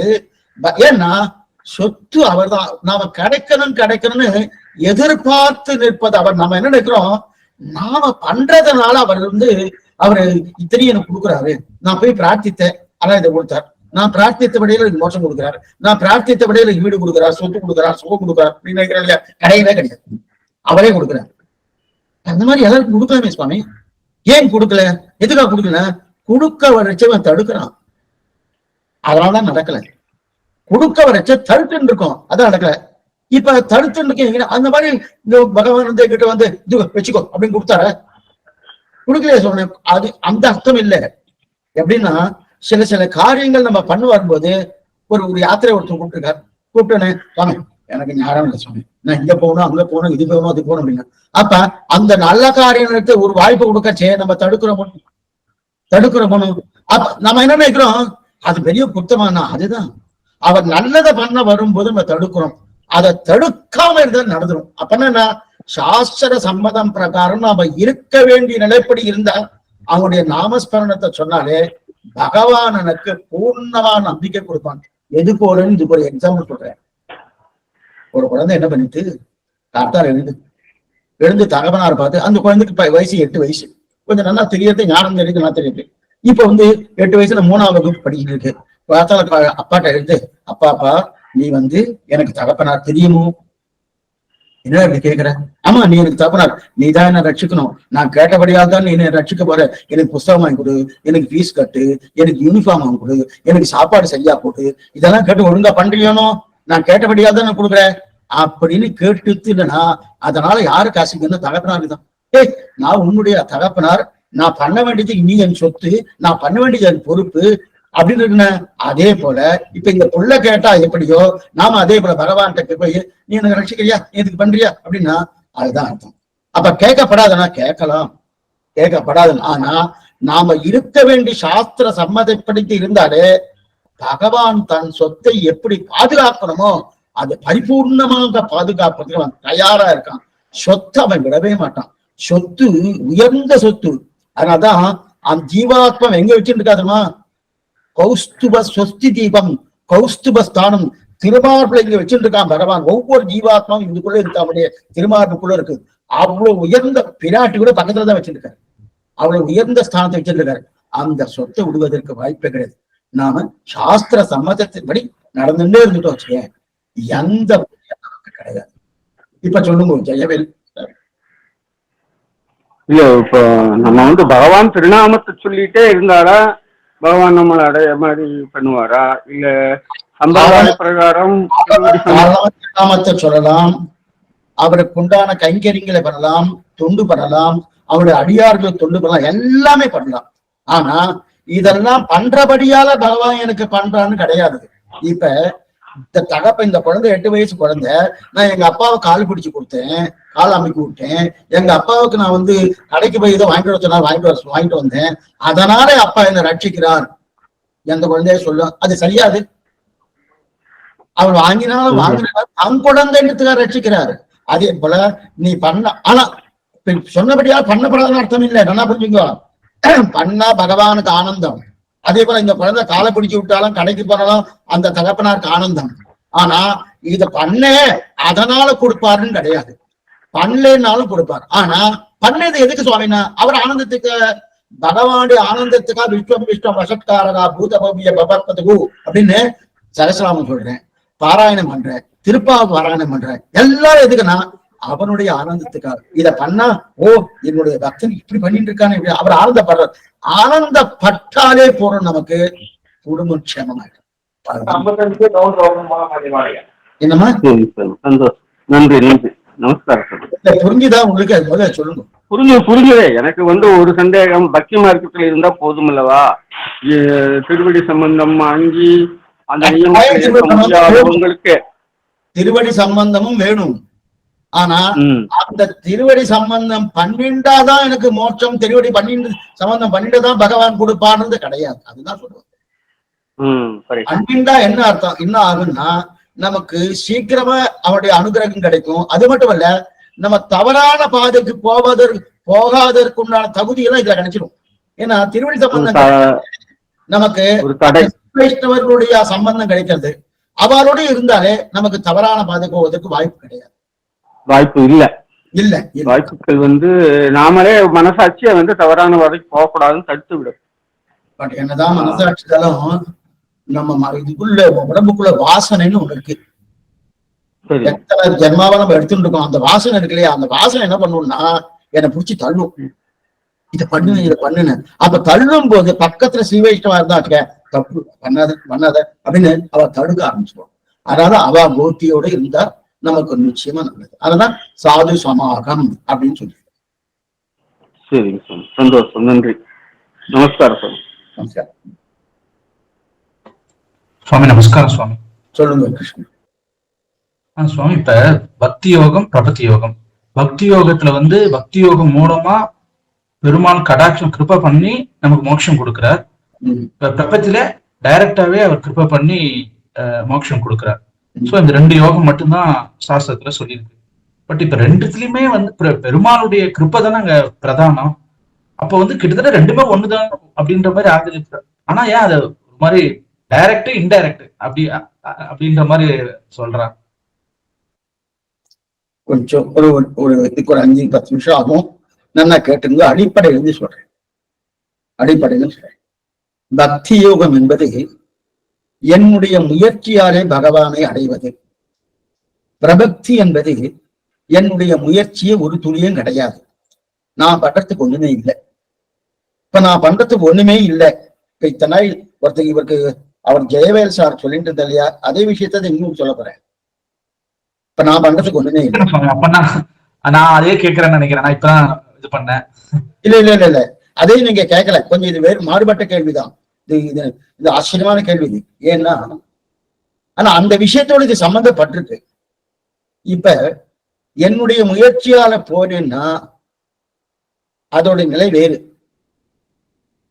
பகவானுடைய அனுகிரகத்தால போனேன்னா அதனுடைய நிலை வேறு. அப்ப பக்தி யோகம்னா பகவான் அனுகிரகம் இல்லையா? பக்தி யோகம்னா பகவான் அனுகிரகம் இல்லையான்னு. இப்ப பக்திக்கும் பிரபக்திக்கும் என்ன வித்தியாசம் அதை பார்த்துட்டோம்னா, ஓ இந்த வித்தியாசம் இருக்கிறபடியாதான் இந்த மாறுபட்ட கருத்து சொல்றாளான்னு தெரியும். பக்தி என்பது நாம் பண்ணணும்னாலே அதுல ஒரு சுவாதந்திரியம், நான் பண்ணினேங்கிற எண்ணம் எனக்குள்ள இருந்துட்டே இருக்கும். இருந்துட்டுன்னா நான் பண்ணபடியா கொடுத்தாரு சுவாமி. உத்தியோகத்துக்கு பண்ண 30 நாள் வேலை செஞ்சேன், சம்பளம் கொடுத்தார். அதே போல இந்த காரியம் பண்ண, அதனால எனக்கு இது கிடைச்சது. இந்த எண்ணம் வந்துருதோணும். இந்த எண்ணம் வந்துட்டாலே சுதந்திரன்னு அர்த்தம். நான் என்னுடைய நிலை என்னன்னா பரதந்திரன். பரதந்திரன்னா என்ன அர்த்தம்னா, நான் அவனுக்காக இருக்க வேண்டுமே தவிர என் பொருட்டு நான் இருக்கக்கூடாது. என் பொருட்டு நான் இருக்கணும்னா அப்ப என் காரியத்தை நான் பண்ணிக்கிறேன்னு அர்த்தம். அவனுக்காக இருக்கேன்னா என் காரியத்தை அவன் பண்றான்னு அர்த்தம். என் காரியத்தை அவர் பண்ணுவார். இப்ப அவருக்கு தான் அதான் பார்த்தோம், அவர் சொத்து அவர் காரியத்தை பண்றாரு. அப்ப நான் என்ன பண்றோம்? சரணாகதி என்பது அவர் சொத்து அவர் எடுத்துக்கு போறாரு. நான் பண்றதுக்கு ஒண்ணுமில்லே என்கிற சொல், என்கிற நினைவு, என்கிற அறிவிப்பு, அதுதான் சரணாகதி. சரணாகதி நான் பண்றதுக்கு ஒண்ணுமே இல்லை, நான் பண்றதுக்கு ஒண்ணுமே இல்லை என்கிற அறிவிப்பு தான் சரணாகதி. ஆனா பக்தி யோகம் அந்த அறிவிப்பு இல்ல, செய்கை. சரணாகதி செய்கை கிடையாது, புத்தி விசேஷம். புத்தியால பண்றதுதான் சரணாகதி. கையால ஒரு ஆக்ஷனால பண்றதுதான் பக்தி யோகம். நான் பண்றேன், இந்த நிலையோடு பண்றேன், இதனால பண்றேன். சரி சுவாமி, எது பண்ணாலும் மோட்சம் ஒரே மோட்சம் தானே. இப்ப இது இத பண்றபடியால அவர் கொடுக்குறாரு, அவருடைய கிருபையால இல்லை. ஆனா இப்ப கிருபை இல்லைன்னா கொடுக்க மாட்டாரே சுவாமினா வாஸ்தவம். ஆனா இது பண்ணின சாஸ்திரத்தை சொல்லியிருக்காரு, சொன்னபடியா அதன் பிரகாரம் நீ பண்ண, சரி கொடுத்துடுறேன். இங்க எதையுமே பண்ணல சுவாமி, அதையும் சாஸ்திரம் தான் சொல்லியிருக்கு, பிரபத்தியும் சாஸ்திரம் தான் சொல்லி, சரணாகதியும் சாஸ்திரம் தான் சொல்லியிருக்கு, எதையுமே பண்ணல. ஆனா நான் என் திருவிடியை பத்திட்டு இருக்கானே, தான் தன்னுடைய முயற்சி எதுவுமே பண்ணலையே, எப்ப எனக்காக இருக்கானோ கொடுக்கணும் அப்படின்னு அவருடைய கிருபையால கொடுக்கிறார். இது ரெண்டு சரி, எப்படி வேணா இருக்கட்டும். கிருபையால கொடுத்தாலும் சரி, என்னுடைய முயற்சியால கொடுத்தாலும் சரி, வேற ஸ்ரீவைகுண்டம் வரப்போறத நல்லா புரிஞ்சுக்கோ. இங்கதான் வித்தியாசம் வருது. ஒரே ஸ்ரீவைகுண்டம் தானே. இப்ப பிரியத்துக்காசன், இங்கிருந்து பஸ் பிடிச்சேன் ஸ்ரீரங்கத்துக்கு போனேன், காரை பிடிச்சேன் ஸ்ரீரங்கத்துக்கு போனேன், ஒருத்தர் நடந்தே ஸ்ரீரங்கத்துக்கு வந்தார். சுவாமி அது என்னமா சுவாமி, அந்த ஸ்ரீரங்கம் பேரு, இந்த ஸ்ரீரங்கம் பேரு, இந்த ஸ்ரீரங்கம் பேருன்னு சொல்ல முடியுமா? நடந்து போனா ஒரு 4 நாள் 5 நாள் ஆகப்படுது, பஸ்ஸை பிடிச்சா 8 மணி நேரம் 10 மணி நேரம் ஆகப்படுது, கார்ல போனா 5 மணி நேரம் 6 மணி நேரம் ஆகும். அந்த விஷயம். ஆனா ஊரு ஒரே ஊரு தானே, மாற்றமே கிடையாது இல்லையா? அதே போல இங்க பிரபக்தி சாஸ்திரத்தின் மூலமா போனாலும் சரி, பக்தி சாஸ்திரத்தின் மூலமா போனாலும் சரி, ஸ்ரீவைகுண்டம் ஒரே ஸ்ரீவைகுண்டம் தானே, அதுல மாற்றம் இருக்கா? கிடையாது. அப்படி இருக்காச்சு, எதுல பண்ணா என்ன, எதுக்காக நீங்க சரணாகதி சொல்லிட்டு இருக்கேன் அப்படின்னு மாற்றம் உண்டு. நல்லா பண்ணுங்க. என்ன மாற்றம்? ஸ்ரீவைகுண்டம் மாறுதா? ஒரே ஸ்ரீவைகுண்டம் தான். நாம இங்கிருந்து ஸ்ரீவைகுண்டம் மோட்சத்துக்கு போறோம், அங்க போய் ஆனந்தமா அவரோட கைங்கரியம் பண்றோம் சொல்லியா? இப்ப ஸ்ரீவைகுண்டம் போறோம், அவரோட கைங்கரியம் பண்றோம்னா அப்ப இங்கிருந்து கிளம்பி போறோம்னு சொல்றோமோ, அந்த நிலை என்னது? இங்க சரீரத்தை விடுறோம், சூக்ஷ்ம சரீரத்தை எடுத்து நாங்க போய் நேரம் அங்க அனுபவத்தை பிரீத்தி காத்த கைங்கரியம் பண்றோம். கைங்கரியம் பண்றதுதான் புருஷார்த்தம். கைங்கரியம் அங்க போய் என்ன பண்ணோம்? அங்க போய் ஓகோ நம்ம இருக்கிறதுல பகவானுக்கு தொண்டு செய்யறோம், அந்த தொண்டு செய்வதுதான் புருஷார்த்தம். அப்ப பக்தி யோகம் பண்ணக்கூடிய அங்க போய் தொண்டு செய்ய போறார், பிரபக்தி யோகம் பண்ணக்கூடிய அங்க போய் தொண்டு செய்ய போறார். அப்ப இங்க இருக்கச்சது, அப்ப இங்க என்ன சுவாமி வித்தியாசம்? ஒரு வித்தியாசம் இல்லையே. ஏன் இது உயர்த்தி அது தாழ்த்தி எல்லாம் இதுக்கு வாங்கோ? அதுவும் சாஸ்திரம் சொல்லியிருக்கு, இதுவும் சாஸ்திரம் சொல்லியிருக்கு. இப்ப அது சாஸ்திரம் சொல்லாம இருந்தா பரவாயில்ல, அதுவும் சாஸ்திரம் சொல்லியிருக்கு, இதுவும் சாஸ்திரம் சொல்லியிருக்கு. அப்ப இதை மட்டும் இந்த ஸ்ரீ வைஷ்ணவா மட்டும் கொஞ்சம் சரணாகதி சாஸ்திரத்து வாங்க சொல்ற, அது வேண்டாம்னு சொல்லல, சாஸ்திர சம்மதமே இருந்தாலும் இதுதான் பிரதானமா சொல்ற. என்ன காரணம்னா வித்தியாசம் இருக்கு ஸ்ரீவைகுண்டத்துல. என்ன வித்தியாசம் இருக்குமா? பகவானுக்கு நம்ம கைங்கரியம் பண்றோமோ, அந்த கைங்கரியம் பண்ணும் போது வித்தியாசம் வந்துள்ளது, அதுதான் ரொம்ப முக்கியம். இப்ப நம்ம ஸ்ரீவைகுண்டத்துக்கு போய் அனுபவ பிரீத்தி கார்த்த கைங்கரியம் பண்றோம்னா என்ன கைங்கரியம் பண்றது? என்ன கைங்கரியம்? அங்க தொண்டு செய்யறோம், அந்த தொண்டுல வித்தியாசம் வந்துடுது. அந்த வித்தியாசம் வர்றச்சு அப்ப பகவானுடைய மனசுக்கு மாறுபட்ட கருத்து வருது. நம்ம மோட்சத்துக்கு போறோம்னாலே பகவானுடைய திருவுள்ளம் உகக்கணும். நல்லா புரிஞ்சுக்கணும். இது ஒரே ஒரு எக்ஸாம்பிள் சொல்றேன், அந்த எக்ஸாம்பிள் சொன்னா ஓரளவுக்கு உங்களுக்கு புரிஞ்சிடும். அதுக்கப்புறம் அதை கொண்டு இதுல சேர்த்துடலாம். ஒரு தகப்பனாருக்கு 2 பிள்ளை நல்லா படிக்க வச்சா, நல்லா ஆச்சு, பெரியவன் ஆயாச்சு, உத்தியோகத்துக்கு போயாச்சு, உத்தியோகத்துக்கு நல்லா சம்பாதிச்சுட்டு உடனே நேரம் தகப்பனார்ட்ட கொண்டு வந்து கொடுத்தார். முதல் மாசம் சம்பளம் வந்துட்டு வந்தவுடனே தகப்பனார் திருவள்ளில கொண்டு வந்து வச்சார். இன்னும் கல்யாணம் ஆகலை, அப்ப இங்கதான் கொடுத்துருவார், சந்தேகமே இல்லை. கல்யாணம் ஆகாதபடிகளே இங்க கொண்டு வந்து சேர்த்த உடனே அந்த தகப்பனார் திருவிழா விழுந்து அப்பா இதை வச்சுக்கோ, முதல் சம்பளம் வாங்கியிருக்கேன், எவ்வளவோ 40 50 ஏதோ ஒண்ணு வச்சுட்டு இருக்கும். அப்ப வச்சுட்டு இருக்கேன், நீங்க நல்லா பார்த்து இத்தனை நாள் நீ தான் என்ன ரட்சித்தேன், நீங்க தான் என்ன காப்பாத்தினேன், நீங்க தான் படிக்க வச்சேன், எல்லாம் நீங்க தான் என்ன நல்லா வளர்த்திருக்கேன், உங்களுடைய அனுகிரகத்தால தான் இதெல்லாம் படிச்சிருக்கேன், அதெல்லாம் சம்பளத்தை நீங்களே வச்சுட்டு நீங்களே பார்த்து என்னென்ன வரவு செலவு இருக்கோ அதெல்லாம் நீங்களே பார்த்து பண்ணுங்கன்னு கொடுத்துட்டார். தகப்பனார் அதை வாங்கிட்டு இல்லப்பா எனக்கு வயசாயிருக்கு, நீங்க வச்சுக்கோ, நீ வச்சுட்டு நீ கொஞ்சம் நல்லா பெரியவன் ஆகிட்டேனும், உனக்கு நல்லா இந்த சாமர்த்தியம் வரணும் பண்ணும், வச்சுண்டு நல்லா பண்ணுன்னு சொல்லி திருப்பி அவன்கிட்ட கொடுக்குறாரு. கொடுத்தோடனே அந்த பிள்ளையாட என்ன பண்ணிட்டான், திருப்பி வாங்கிட்டான். சரிப்பா வாங்கிட்டான் அவன் போயிட்டான். இன்னொரு பிள்ளை வந்து என்ன பண்ணான், இதே போல அவனும் சம்பாதிச்சான். அதே போல அந்த சம்பளத்தை கொண்டு வந்து அவனை தகப்பனார் திருவிழா சமர்ப்பிக்கிறான். அவரும் இதே வார்த்தை சொன்னார், நான் கிடுக்குன்னு சொல்லிட்டு இருக்கேன், இதே வார்த்தை சொன்னார். சொன்ன உடனே மறுபடியும் தகப்பனார் அதே வார்த்தை சொல்லி நீயே பார்த்துக்கோப்பா, நீயே வச்சுக்கோ அப்படின்னு சொல்லி இப்படி திருப்பி கொடுத்தார். இப்ப அந்த பிள்ளை வாங்கல, அந்த சம்பளத்தை வாங்கல. இல்லப்பா அதெல்லாம் கிடையாது, உன் கையாலதான் நான் வாங்கணும், உன் கையால வாங்காம நான் பாட மாட்டேன், நீ வச்சுக்கோ, எனக்கு என்னென்ன செலவு இருக்கோ அந்த செலவுக்கு என்ன தேவையோ நிச்சயமே வந்து கேட்கிறேன், இல்ல வாரத்துக்கு ஒரு நாள் கேட்கிறேன், மாசத்துக்கு ஒரு நாள் கேட்கிறேன், நீ பார்த்து என்கிட்ட கொடு, சம்பளத்தை உண்டு கொடுத்துறேன் அப்படின்னு மறுபடியும் திருப்பி சொன்னோன்னே அந்த தகப்பனார் அதை வச்சுட்டார். இப்ப 2 பிள்ளைகள் இருக்கா இல்லையா, இந்த 2 பிள்ளைக்குள்ள எந்த பிள்ளைகிட்ட தகப்பனாருக்கு ஆசை அதிகமா இருக்கும்? நிச்சயமா திருப்பி வாங்கிட்டு போனார் ஒரு பிள்ளை, அந்த பிள்ளையை காட்டிலும் திருப்பி வாங்காம தகப்பனார் நீயே பார்த்து எனக்கு கொடுன்னு சொன்னார் இல்லையா, அந்த பிள்ளைகிட்ட தான் பிரீத்தி அதிகமா இருக்கும். அதுதான் பக்திக்கும் பிரபக்திக்கும் வித்தியாசம். பக்தி என்பது திருப்பி வாங்கி கொண்டு போன பிள்ளை, பிரபக்தி என்பது வாங்காம அந்த தகப்பனாற்று கொடுத்த. இப்ப பகவானிடத்துல அந்த என்னதான் இருந்தாலும் தன் முயற்சியாலே வந்திருக்கானே, நான் சாஸ்திரத்துல என் திருவடியை பத்து நான் பண்றேன் நான் எல்லாம் பண்றேன், நீ என் சொத்து இத்தனையும் சொல்லி வச்சிருக்கச்சே அப்படின்னு சொல்லி பண்ணணும், பண்ணிட்டு இருக்கச்சே இவனுடைய முயற்சியால வந்திருக்காரோ, இது 2ஆம் பட்சம் தான். அது மட்டும் இல்ல இன்னொன்னு என்ன தெரியுமா, அங்க போய் கைங்கரியம் பண்ணும் போது நான் பண்ணிட்டு இருக்கேன் என்ன ஆனந்தம் இப்படின்னு வந்துட்டே இருக்கும். அந்த மாதிரி வந்துனாலே அது அகங்காரத்தை கொண்டு போய் சேர்த்துரும். அங்க போய் வருவான்னா இங்க இந்த நிலையில தான் நினைச்சுட்டு இருக்கான். அந்த அகங்காரம் வர்றதுனால அது 2ஆம் பட்சம். அதத்தான் ஸ்ரீ வைஷ்ணவ அது கூடாது, அதனால இந்த பிரபக்தி சாஸ்திரத்துக்கு வா அப்படின்னு தெரிவிக்கிறார். இப்ப கிருஷ்ணா நீங்க சொல்லுங்க. அரியன் சுவாமி நல்லா புரிஞ்சுதான் ஏன் வந்து பிரபத்தி உயர்ந்தது.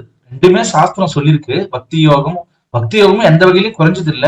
ஆனா என்னவோ பிரபத்தி அதிகமா வந்து நம்ம சம்பிரதாயன்றதால நம்ம சொல்றோம் இல்ல, சாஸ்திரமே வந்து பிரபத்திய வந்து அதிகமா தான் சொல்லுது. அது என்னதான் அந்த இது இப்ப நல்லா கிளியரா புரிஞ்சுது. என் கேள்வி ஆக்சுவலா இதுதான் சுவாமி, அதுக்குதான் இப்ப நீங்க பதில் சொன்னேன். வந்து 2வது இது அடிய ஒரு 10 நிமிஷம் சொல்லியிருக்கேன். இது பூர்ணமா தெரியணும்னாலே குறைஞ்சபட்சம் ஒரு 10 காலக்ஷேபமாவது வரும். அப்பன்னா கிட்டத்தட்ட 20 மணி நேரம் இருந்தா தான் பிரபத்திக்கும் பக்திக்கும் என்ன வித்தியாசம், பெரிய வித்தியாசம். திருலோகாச்சாரியர் இதுக்குன்னு ஒரு கிரந்தமே தெரியா பண்ணியிருக்காரு. ஆச்சரியமான ஒரு விஷயத்தை இருக்காரு. அவர் சொன்னதுல இருந்தா நீ எடுத்து சொல்லியிருக்கேன். என்னுடைய ஞானத்தாலாம் ஒண்ணும் கிடையாது. அவர் என்ன கொடுத்திருக்க, அவரை போட்ட பிக்ஷைதான் அதை, இத்தனையும் அவர் கொடுத்த பிக்ஷைதான். அதை கொடுத்த பிக்ஷையால சொல்லியிருக்கேன். அதனால பிரபக்தி உயர்ந்தது. ஆனா அதை காட்டிலும் உயர்ந்தது ஆச்சார அபிமானம். இப்ப அந்த விஷயத்துக்கு போக வேண்டாம், பிரபக்தியோட நின்று இருக்கும், அப்படியே இருக்கலாம். சரி, அடுத்த கேள்வி.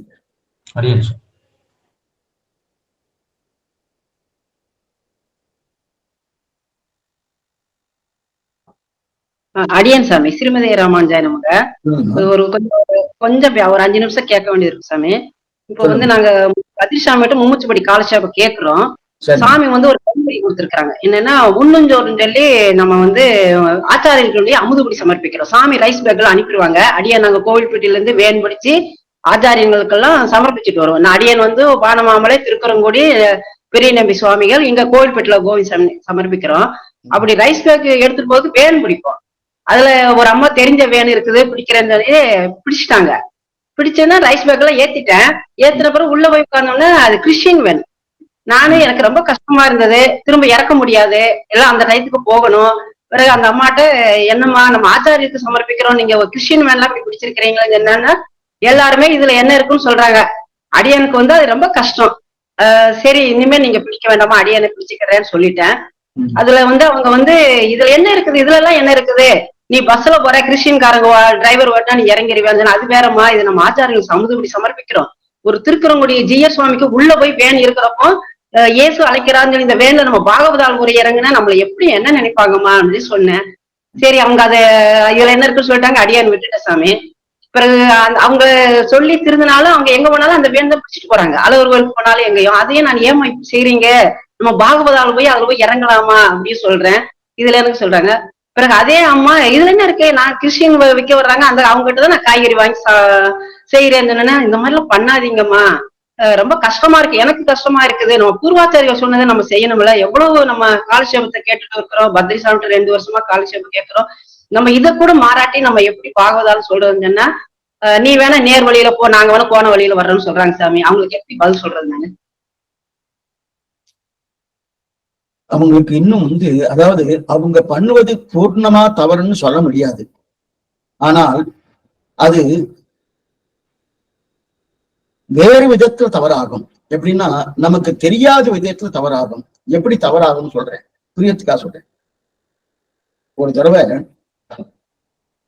வேலுக்குடி வரதாச்சார் சுவாமி அவர் காலட்சேபத்திலே அவர் சொல்லியிருக்காரு, அதையும் கேட்டிருக்கேன். அவர் ஸ்ரீரங்கத்துக்கு பஸ்ல போவார். பஸ்ல போயிட்டு அங்க காத்துல இறங்கிடுவார். இறங்கிட்டு நேர ஸ்ரீரங்கத்துக்கு அங்கிருந்து இன்னொரு பஸ்ஸை பிடிக்கணும். அங்க திருவானக்கால இறங்குவார். இறங்கினதுக்கு அப்புறம் அங்கிருந்து பஸ்ஸை பிடிச்சி அவர் ஸ்ரீரங்கத்துக்குள்ள இன்னொரு பஸ்ஸை பிடிச்சி போவார். பஸ்ஸை பிடிச்சி போகணும்னா அன்னைக்கு வந்து 8 அணா, அங்கிருந்து போறதுக்கு ஸ்ரீரங்கத்துக்குள்ள போறதுக்கு 8 அணா. 8 அணா 50 பைசா. இவர்கிட்ட சில்லறை இல்லை. பஸ் கான்ட்ராக்டர் வந்து சில்லறை இல்லை, சில்லறை மாத்தின்னு வாங்க சுவாமின்ட்டார். இப்ப நேரா எந்தெந்த கடைக்கு போனா அப்படின்னு சில்லறை இல்லைன்ட்டார். அங்க பக்கத்துல ஒரு ஹோட்டல் இருந்தது.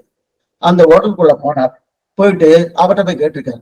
கேட்டோன்னா அவர் சில்லறை கொடுத்தாரு, போட்டுக்கு வாங்கிட்டு வந்துட்டு எல்லாம் பண்ணிட்டாரு. வந்து முடிச்சு ஒரு நேரம் வந்து ஸ்ரீரங்கத்தை சன்னதி போயிட்டா சமைச்சு வச்சாரு. அங்க ஒரு சுவாமி என்ன பண்ணார், சுவாமி உங்களை நான் ஹோட்டல்ல பார்த்தேனே, நல்லா சாப்பிட்டேல அப்படின்னு கேட்டார். இப்ப நல்லா பண்ணிக்கோ, நல்லா சாப்பிட்டேங்கன்னு கேட்டார். ஐயோ நான் அதுக்கு போக, இவருக்கு பயமா இருக்கு. ஐயோ நான் அதுக்கு போகல, சில்லறை மாத்திரத்துக்கு தான் போனேன். நீ இப்ப சில்லறை மாத்திரத்துக்கு தான் போனேன்னு இவருக்கு தெரியாது, மற்றவர்களுக்கு தெரியாதுன்னா தெரியலையே. என்னுடைய மனசாட்சிக்கு தெரியுது சில்லறை மாத்திரம் போடணும் தானா, மற்றவர்களுக்கு தெரியலையே. அப்ப அதுக்கு என்ன பண்ணணும்னா அதை நம்ம அவாய்ட் பண்றதுதான் நல்லது. ஐயன்னா ஒரு தவறான இருக்குன்னு வச்சுக்கேன். இல்ல இப்ப புரியத்துக்காக சொல்றேன். ஒரு பெண் இருக்கா, ஒரு கட்டிடங்காலியா ஒரு ஆண் இருக்கான்னா, அந்த பெண் இருக்காங்கன்னா அந்த பெண் மேல ஒரு மோகம் வந்துனாலே, இல்ல நான் ஆண்மகன், எனக்கு நல்லா இருக்கு, நான் திரதாசமா இருப்பேன், எனக்கு அந்த மாதிரி சபல புத்தி எல்லாம் கிடையாதுன்னு சொல்ல முடியுமாண்ணா? எத்தனை நாள் இருக்கலாம். அப்ப தள்ளி வைக்கக்கூடிய, அதாவது அவரவர்கள் நிலையில இருக்கணும் இல்லையா, அந்த நிலையில இருந்தா தான் நல்லது. இப்ப அது ஆனா அது என்ன ஆகும்னா மாறுபட்ட விதத்துல அது தவறா விடும். இன்னொருக்கு எடுத்துக்காட்டு வருவது, அவ பண்ணாலே சுவாமி நான் பண்ண என்ன அப்படின்னு சொல்றியா. அதனால முக்கியமா அதை வந்து அவாய்ட் பண்றதுதான் நல்லது. ஆனா அவாய்ட் பண்ண முடியல. இப்ப அவளுக்கு நம்ம என்ன கருத்தை சொல்லலாம்னா இதே கருத்தை சொல்லலாம். எந்த இப்ப நீ பண்றது உன்னை பொறுத்தவரை சரிதான், உனக்கு அந்த திடகாத்தமான அந்த திட அத்தியாயம் இருக்கு. ஆனா இது மற்றவால ஃபாலோ பண்ணும்போது இன்னொரு எக்ஸாம். சுவாமி 120 வருஷத்துல சுவாமி போய் சந்தியாவனம் பண்றார் கொள்ளடக்கரையில போயிட்டு சுவாமி ராமானுஜர். அப்ப அவெல்லாம் கேட்டிருக்கா, சுவாமி பண்ண வேண்டாமே, எதுக்கு பண்ணிருக்கிறேன், நான் பண்ணா எனக்கு மோட்சத்துக்கோ, பண்ணா எனக்கு கர்மா தேவைதோ, அதுக்காக பண்ணல. நாளைக்கு என்ன சொல்லுவேன்னா ராமானுஜரே பண்ணல, நான் ஏன் பண்ணணும் அப்படின்னு. அப்ப என்ன ஒரு எக்ஸாம்பிள் எடுத்துக்குவா. அதனால அதான் லோக சங்கரகமே வாபி கண்ணனை கீதைன்னு எடுக்கிறான். அர்ஜுனா பார்த்து, அர்ஜுனா நீ லோகத்துக்காக உன்னுடைய நிலையை நீ போய் என்ன பண்ணமோ மத்தவா உன்னை ஃபாலோ பண்ற மாதிரி நீ பண்ணமே தவிர, உன்னால முடியுன்றதுக்கு எல்லாம் பண்ணியாச்சுன்னா மத்தவா ஃபாலோ பண்ண முடியாது. உன்னால முடியும். யார் அது? ஊர்வசியை பாதி தாயேன்னு சொல்ற. அந்த எண்ணம் எல்லாருக்கும் வருமா? வராது.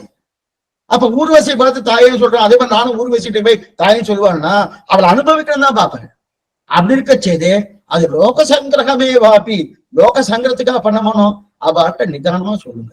இது உனக்கு சரியா இருந்தா கூட மற்றவாளுக்கு அது எது வராது. அது மட்டும் இல்ல, உன்னை ஒரு எக்ஸாம்பிளா காட்டி மேற்கொண்டு தவறு வருவதற்குண்டான வாய்ப்புகள் இருக்கு. அதனால அது வேண்டாம்னு தைரியமா சொல்லலாம், எந்த தவறும் கிடையாது. அந்த மாதிரி நம்ம அவங்க கிட்ட காய்கறி எல்லாம் வாங்கி சொன்னோம். அந்த அனுஷ்டானத்துக்கு ஒரு கொலை நம்ம பிரசாதம் எல்லாம் வைக்கிறோம் சாமி பெருமாளுக்கு. அதெல்லாம் கஷ்டமா இருக்குல்ல சாமி. ஏன்னா அது வந்து அதுல வந்து தவறு இருக்கு, ஏன்னா தவறு இருக்குன்னு சொல்ல முடியாது. ஆனா அதை இன்னொருத்தர் என்ன பண்ணுவான்னா அது ஒரு எக்ஸாம்பிளா எடுத்துட்டு அதை தவறாக்கிடுவாங்க. என்னைக்குமே இதுக்குதான் லூப் ஹோல்ஸ்ன்னு பேரு. என்ன வாய்ப்பு கிடைக்கும் நம்ம மாறுவதற்குன்னு எதிர்பார்த்துட்டு இருப்பார். அந்த வாய்ப்பு கிடைக்கச்சு அதற்கு தகுந்தா பல இது இருக்க எக்ஸாம்பிள் இதை வச்சுங்களேன் அப்படின்னு சொல்றா இல்லையா, அதை நமக்கு முற்படத்துக்கு உண்டான வடிவை வகுக்க கூடாது. வகுத்தாலே என்ன ஆகும்னா அது நன்னா போயிட்டு இருக்கக்கூடிய ஒரு சம்பிரதாயத்தில் இருக்கவாலையும் மாற்றுவதற்குண்டான ஒரு வாய்ப்புகள் இருக்கு. சிறுமதி நமஸ்காரம். சொல்லுங்க. இப்ப காலக்ஷேபம் கேட்டு இருக்கோம், உபன்யாசம் கேட்டு இருக்கோம், சந்தை சொல்லிட்டு இருக்கோம்.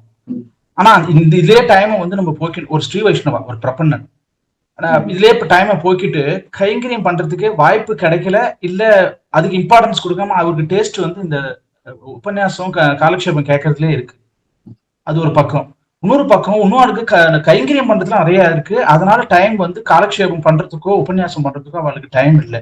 இப்படிதான் இருக்கு, 2 கேஸ் இருக்குன்னு வச்சுக்கோங்களேன். அவருக்கு அதுல டேஸ்ட், இவருக்கு இவத்துல டேஸ்ட். இப்ப இப்படியே லைஃப் போயிருந்ததுன்னா இது வந்து இன்கம்ப்ளீட்னு பேராது. இவ வந்து ஒண்ணுத்த இழக்கிறா, கைங்கரியத்தை காலக்ஷேபம் கேட்கிறவர் இழக்கிறார், அவ கைங்கரியம் பண்ணிட்டு இருக்கவ வந்து காலக்ஷேபன்ற அந்த ஞான சம்பாத்தியத்தை இழக்கிறாருன்னு எடுத்துக்கிட்டு அப்ப 2 பேருமே இன்கம்ப்ளீட்னு எடுத்துக்கிறதா. இது உயர்வு தாழ்வுன்ற அந்த இதுல கேட்கல சுவாமி, 2மே உயர்ந்ததுதான். பட் ஏதோ நம்ம இழக்கிறோமா, நம்ம வந்து அது இன்னொன்னுத்த நம்ம சம்பாதிக்க பாடுபடணுமா? நல்ல கேள்வி, சம்பிரதாயத்துல முக்கியமான கேள்வி. இதத்தான் திருப்பாவை 6ஆம் பாட்டு புள்ளும் சிலம்பினகான் புள்ளரையன் கோயிலில் வெள்ளை விரிசங்கின் பேரரவன் கேட்டிலையோ பில்லா எழுந்திராய் பெய்மல நஞ்சுண்டு கள்ளச்சகடம் கலக்கடிய காலோச்சி வெள்ளத்தரவையில் துயிலவந்த வித்தினை உள்ளத்து கொண்டு முனிவர்களும் யோகிகளும். இந்த சப்தம் தான் முக்கியம். முனிவர்களும் யோகிகளும் அந்த சப்தம் தான். இப்ப இந்த 2 கைங்கரிய பரான்னு சொன்னேன். ஒண்ணு கைங்கரியம் பண்றவா, மற்றொன்று காலக்ஷேபம் கேட்கிறவா.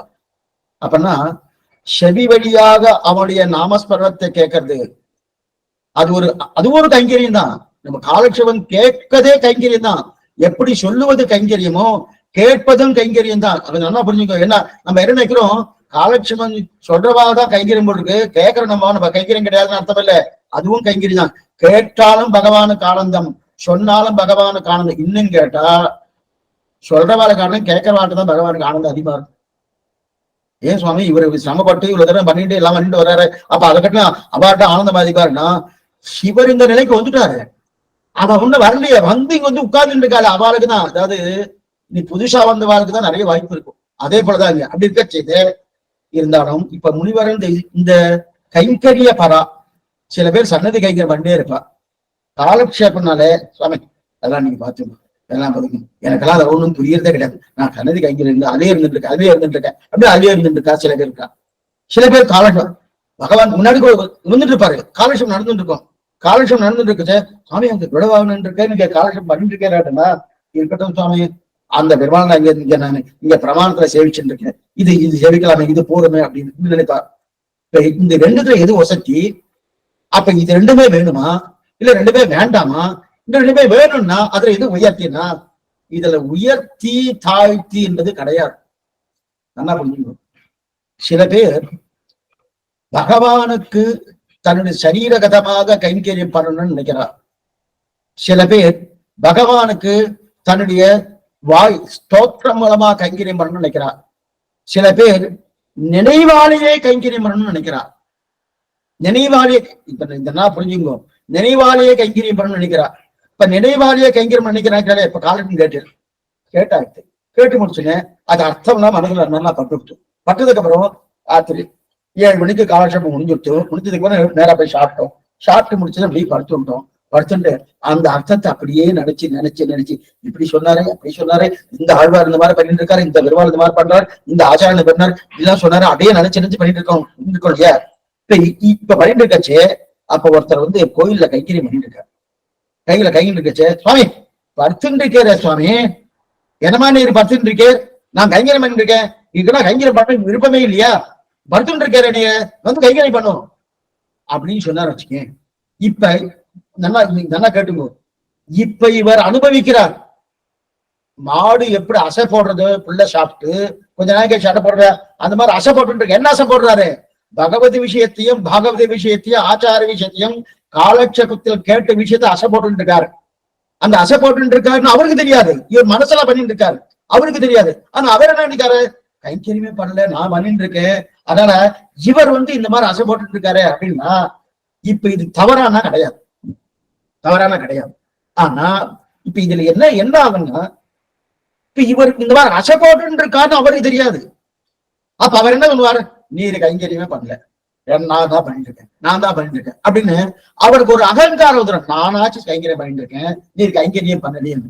அப்ப என்ன பண்ண வேண்டியதுன்னா, அப்ப லோகத்துக்காகவாது ஏதோ ரெண்டு கைங்கரியம் பண்ணணும், உங்கள்கிட்ட ஆசைப்படணும். ஆனா பிரதானம் எது தெரியுமா? பிரமாணம் பிரதானமா, பிரமேயம் பிரதானமா? ரெண்டாவது புரிஞ்சுக்கோ. இதுதான் பிரமாணம் பிரமேயம் தான் ரெண்டு கைங்கரியத்துக்கு கொண்டாந்து.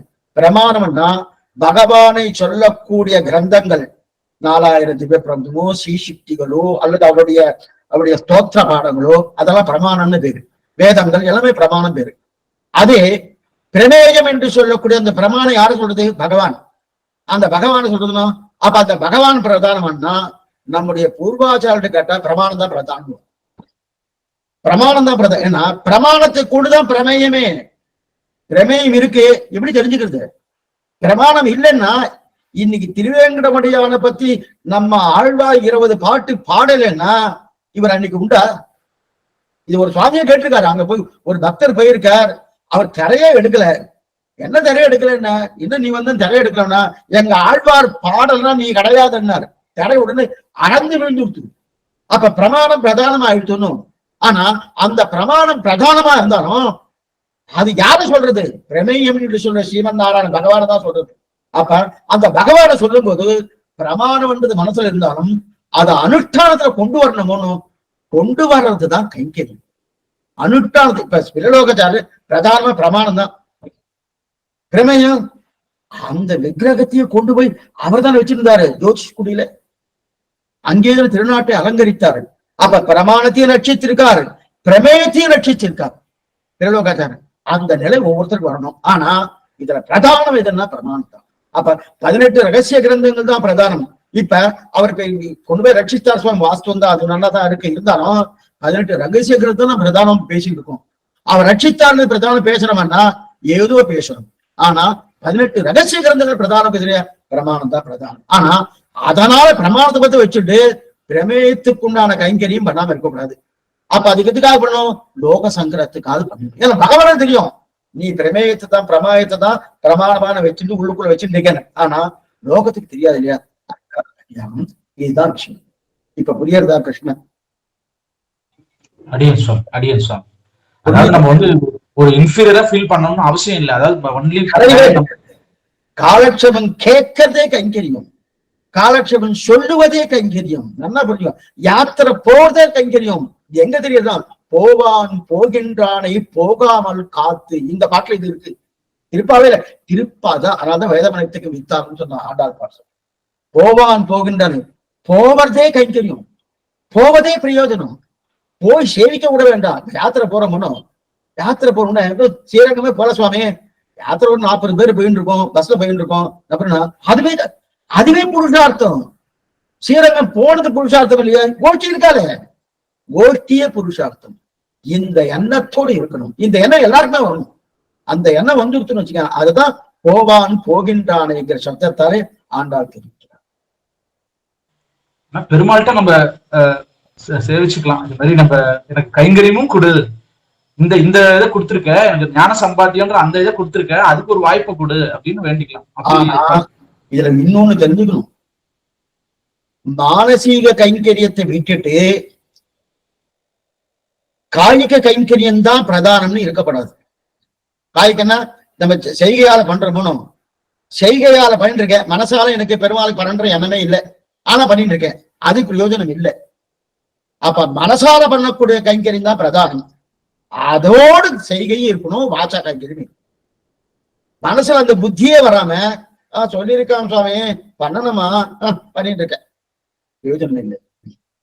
மனசுல பூர்ணமா இந்த பகவான் பண்ணணுமே எப்படிப்பட்ட வாய்ப்பை கொடுத்துருக்கான், என்ன பார்த்து செலக்ட் பண்ணி இந்த கைங்கரியத்தை பண்ணி கொடுத்துருக்கான்னு, என்ன என் மேல எத்தனை காரணம் வச்சுருக்கான். அந்த எண்ணம் ஒவ்வொரு ஸ்ரீ வைஷ்ணவாளுக்கும் இருக்கணும். நான் தான் கிடைச்சேன்னா இந்த கைங்கரியம் பண்றதுக்கு வேற யாரும் கிடைக்கலையா? போயே போச்சு, ஒண்ணு கிடையாது.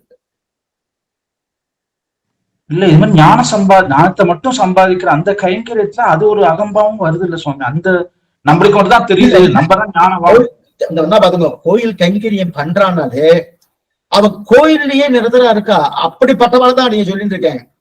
இல்ல கோயில் கைங்கரியம் பண்றேன் அவ பண்ணல அதனால பண்றேன்னு சொல்றது இங்க அவளை பத்தி இங்க பிரஸ்தாபமே கிடையாது. அவ கைங்கரியம் பண்ணலான்னு அர்த்தம்.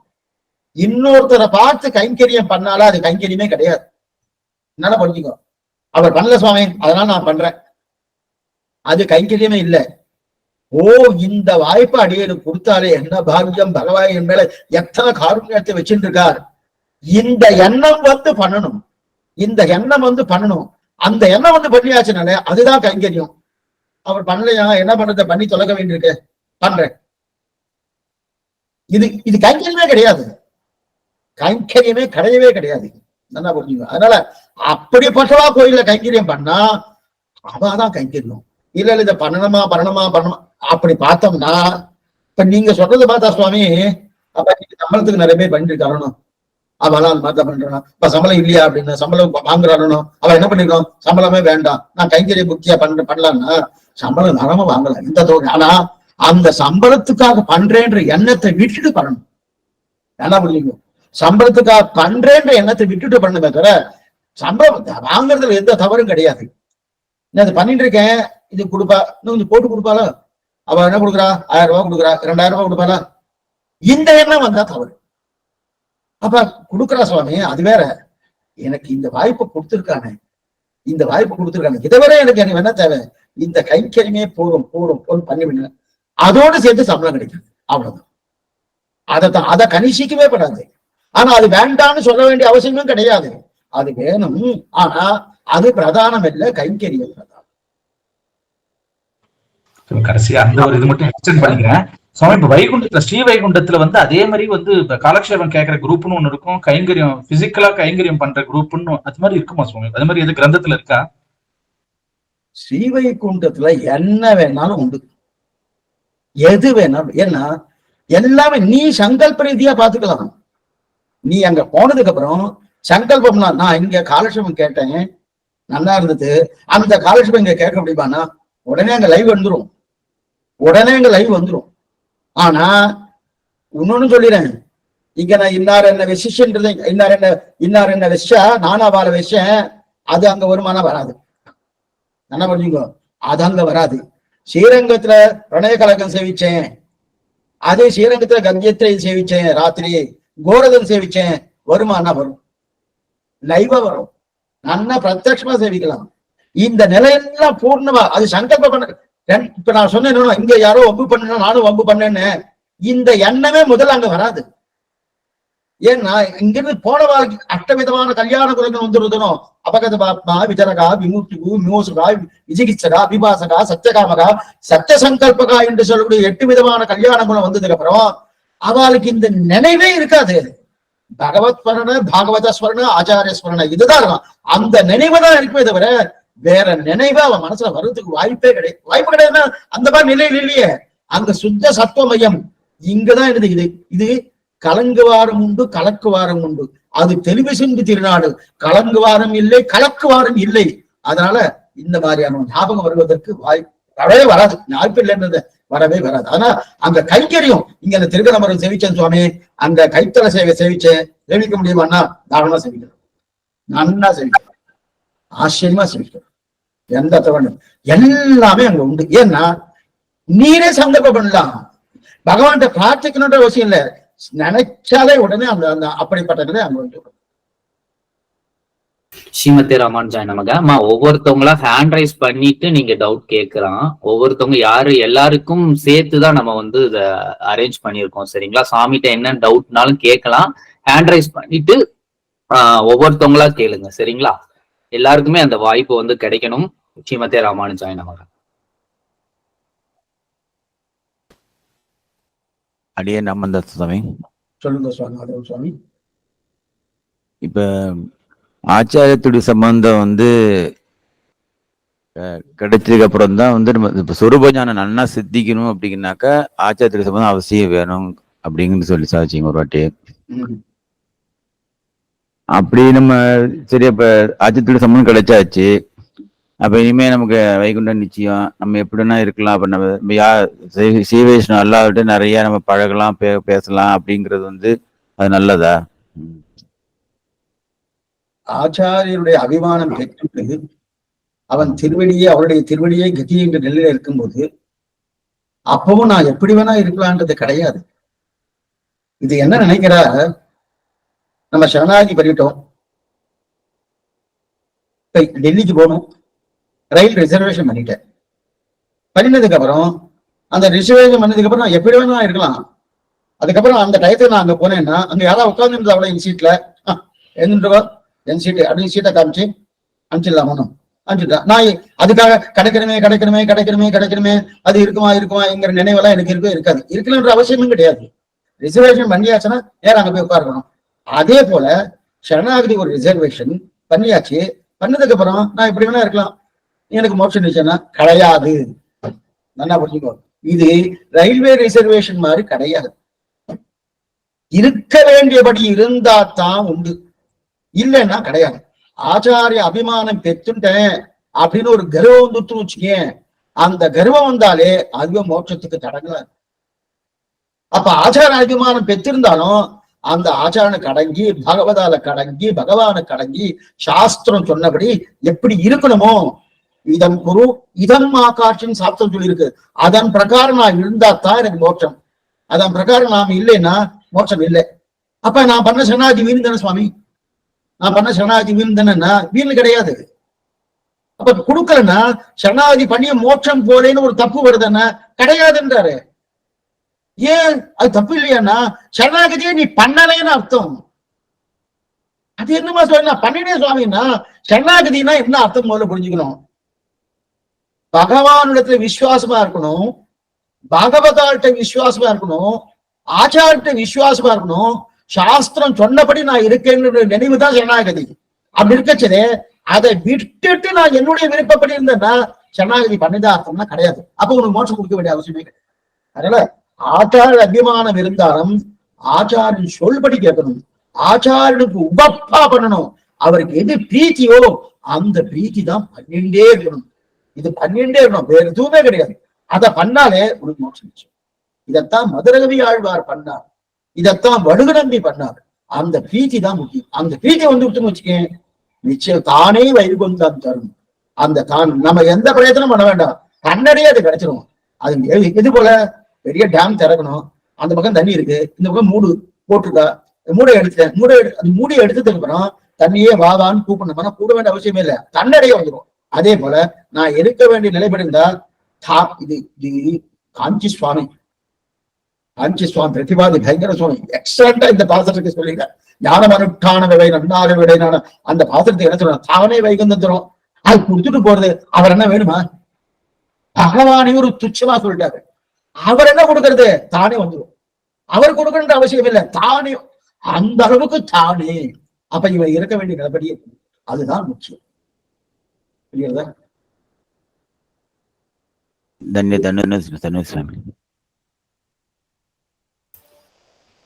ஸ்ரீமதே ராமானுஜாய நமக.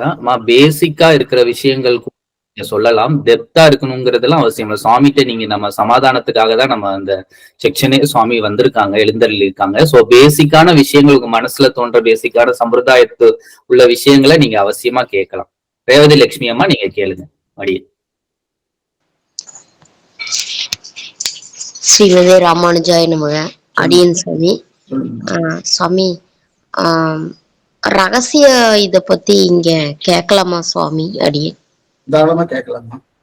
அடி சாமி, பிரணவத்துல அகாரம் உகாரம் மகாரம் இருக்கிறத சொல்றாங்க, சொல்லியிருக்கேன். அதுல இப்போ மா ஓம் சமைக்கணும் சொல்லிட்டேன். அந்த இம்ல மா ஆ தெரியறது சுவாமி. உகாரத்தை வந்து எப்படி சாமி தெரிஞ்சுக்கிறது அடியேன்? இது அடியனுக்கு ரொம்ப ஒரு கன்ஃபியூஸான கேள்வியா இருக்கு சுவாமி. உகாரம் வந்து நம்மளுக்கு தெரிய மாட்டேங்கிறது. மகாரத்துல வந்து மகாரம் அகாரம் வந்து 2வது அக்ஷரத்துல தெரியறது. அந்த முதல் அக்ஷரத்துல வந்து உகாரம் தெரியல. இந்த 3 எங்க இருக்கிறது அப்படிங்கிறது அடியன் சார். 3 சப்தங்களும் ஓங்காரத்திலே உண்டு. 3 சப்தங்களும் ஓங்காரத்தில் உண்டு. இதுக்கு ஒரு எக்ஸாம்பிள் என்ன சொல்லுவாங்கன்னா, 3 தாடி வெண்ணத்தாடி இருக்குல்ல, பெரிய வெண்ணத்தாடி, அந்த காலத்துல பெரிய பெரிய வெண்ணத்தாடி இருக்கும். வெண்ணத்தாயில போட்டு கடையிறார். வெண்ணத்தாயில போட்டுக்கிறாங்க. ரிக்வேதம் என்ன, எஜுர்வேதம் என்ன, சாமவேதம் என்ன, 3 வேதத்தையும் போட்டு கடையிறா பெரிய வெண்ணத்தாயில. கடைஞ்ச உடனே அதுல இருந்து வெண்ணெய் திரண்டு வருது. அதுல ஒரு வெண்ணெய் திரண்டு வருது அகாரம்னு வருது. இன்னொரு தாயில வெண்ணெய் திரண்டு உக்காரம்னு வருது. இன்னொரு வெண்ணெயில திரண்டது மகாரம்னு வருது. இந்த 3 ஓம் ஓம் என்கிற ஒரு சப்தமே நீங்க 2 தெரியறது 2 தெரியும் சொன்ன இல்லையா, அந்த 2க்குள்ளேயே நன்னா இருக்கு, மறைஞ்சு இருக்கிறது இல்ல. மறைஞ்சு இருக்கிறது என்பது லுப்த சதுர்த்தி என்று சொல்லக்கூடிய ஆய, அது வேற 4ஆம் வேற்று, அது வேறு ஆய. ஆனா இந்த அகார உகாரம் அகாரங்கள் 3மே நன்னா ஸ்பட்டமா இருக்கு, நன்னா இருக்கு. இது எப்படி தெரிவிக்கிறதுனா, இது வியாக்கரண சாஸ்திரம் இருக்குது. இப்ப இது தெரிஞ்சுக்கணும்னா முதல்ல சம்ஸ்கிருத நாலேஜ் இருக்கணும். ஏன்னா சம்ஸ்கிருதம் இது, சம்ஸ்கிருத நாலேஜ் இருக்கணும். அந்த வியாக்கரண சாஸ்திரம் இது வந்து ஸ்ரீ வைஷ்ணவர்கள் மட்டுமல்ல, யாரெல்லாம் ஓம்காரத்தை ஒத்துக்கொண்டு இருக்கிறார்களோ அவர்கள் வேற்று மதத்தவர்கள் இருக்காங்க, அவர்கள் எல்லாருமே இதுதான் அகார உகாரம் அகாரம். இது பாணினி பதஞ்சலி, அவர் தான் இதுக்கு பிரதானமா எழுதியிருக்கார் வியாக்கரண சுத்தமே.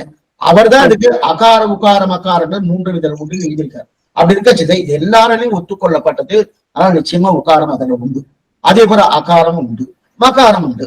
இந்த அகார உகாரம் அகாரங்கள் இருக்கிறபடியாதான் முதல்ல உக்காரத்தாலே ஆரம்பித்தார் சுவாமி மணவாழ்வார். அகாரத்தால ஆரம்பித்தார் திருவள்ளுவர் பெருந்தகை. அகரம் முதல எழுத்தெல்லாம் ஆதி பகவன் முதற்றே உலகன் திருவீரன் இல்லையா, அதனால அகாரத்துல ஆயுஷி கொட்டு பகவான் ஸ்ரீமன் நாராயணன் அப்படின்னு. ஓங்காரம் சப்தமே பகவான் ஸ்ரீமன் நாராயணன் மட்டும்தான் குறிக்கும், வேற யாரையும் குறிக்காது. நேற்றுக்கே ஒரு சொன்னேன். இப்ப நமசிவாய சப்தத்துல ஓம் நம சிவாய சொல்ல முடியாது, அது பஞ்சாட்சரி. பஞ்சாட்சரி என்பது ஓம் சேர்க்காம பஞ்சாட்சரி. பஞ்சாட்சரி 5 எழுத்துக்கள். இப்ப அஷ்டாட்சரனே ஓம் நமோ நாராயணாய அஷ்டாட்சரி 8 எழுத்து மந்திரம் திருமந்திரம் சொல்றோம். அதே போல சிவனுக்கு 5 எழுத்து மந்திரம் பஞ்சாட்சரின்னு சொல்றான். அந்த 5 எழுத்துக்குள்ள ஓம்காரம் இருக்குன்னா கிடையாது. ஓம்காரம் சேர்க்காம தான் 5 எழுத்து. அந்த ஓம்காரம் சேர்த்தாச்சுன்னா அந்த 5 எழுத்து சிவபெருமான் வருதோனும், அதாவது நமசிவாயம் வருது இல்லையா, அந்த நமசிவாய சப்தமே ஓம்காரம் சேர்த்தாச்சுன்னா அது நாராயண தான் குறிக்கும், சிவனை குறிக்காது. கண்டிப்பாங்க சுவாமி, நிச்சயமா. அதுல வந்து ஓம்காரம். அப்ப அதுக்குள்ள அகாரம் உண்டு, உகாரம் உண்டு, மகாரம் உண்டு, எந்த சந்தேகம். அது பாக்குறதுக்கு தெரியாம இருக்கிறதுனால சாஸ்திரத்துக்குள்ள போகும். சமஸ்கிருத இதுல இது தெளிவா இருக்கும் இல்லைங்களா சுவாமி? அடியன் இப்பதான் கத்துட்டு இருக்கேன் சுவாமி. ஏன்னா நமக்கு மேலிருந்து வாரியா பாக்க அது இல்ல போட்டிருக்கேன்னு தோணும். அப்படி கிடையாது. சாஸ்திரம் தெரியணும், தர்க்க சாஸ்திரம் தெரியணும், வியாக்கரண சாஸ்திரம் தெரியணும். அதன் பிரகாரம் உள்ள போனா அப்ப ஓம்காரத்துக்குள்ள அகாரம் உகாரம் அகாரம் ஆய உண்டு, லுப்த சதுர்த்தின் பேர் அதுவும் உண்டு. கிருபை சுவாமி, கிருபை கிருபை. அடியன் சுவாமி அடி. சந்தோஷம். கன்னியாஸ்மி சுவாமி அடி. சந்தோஷம். விஜய் சொல்லுங்க.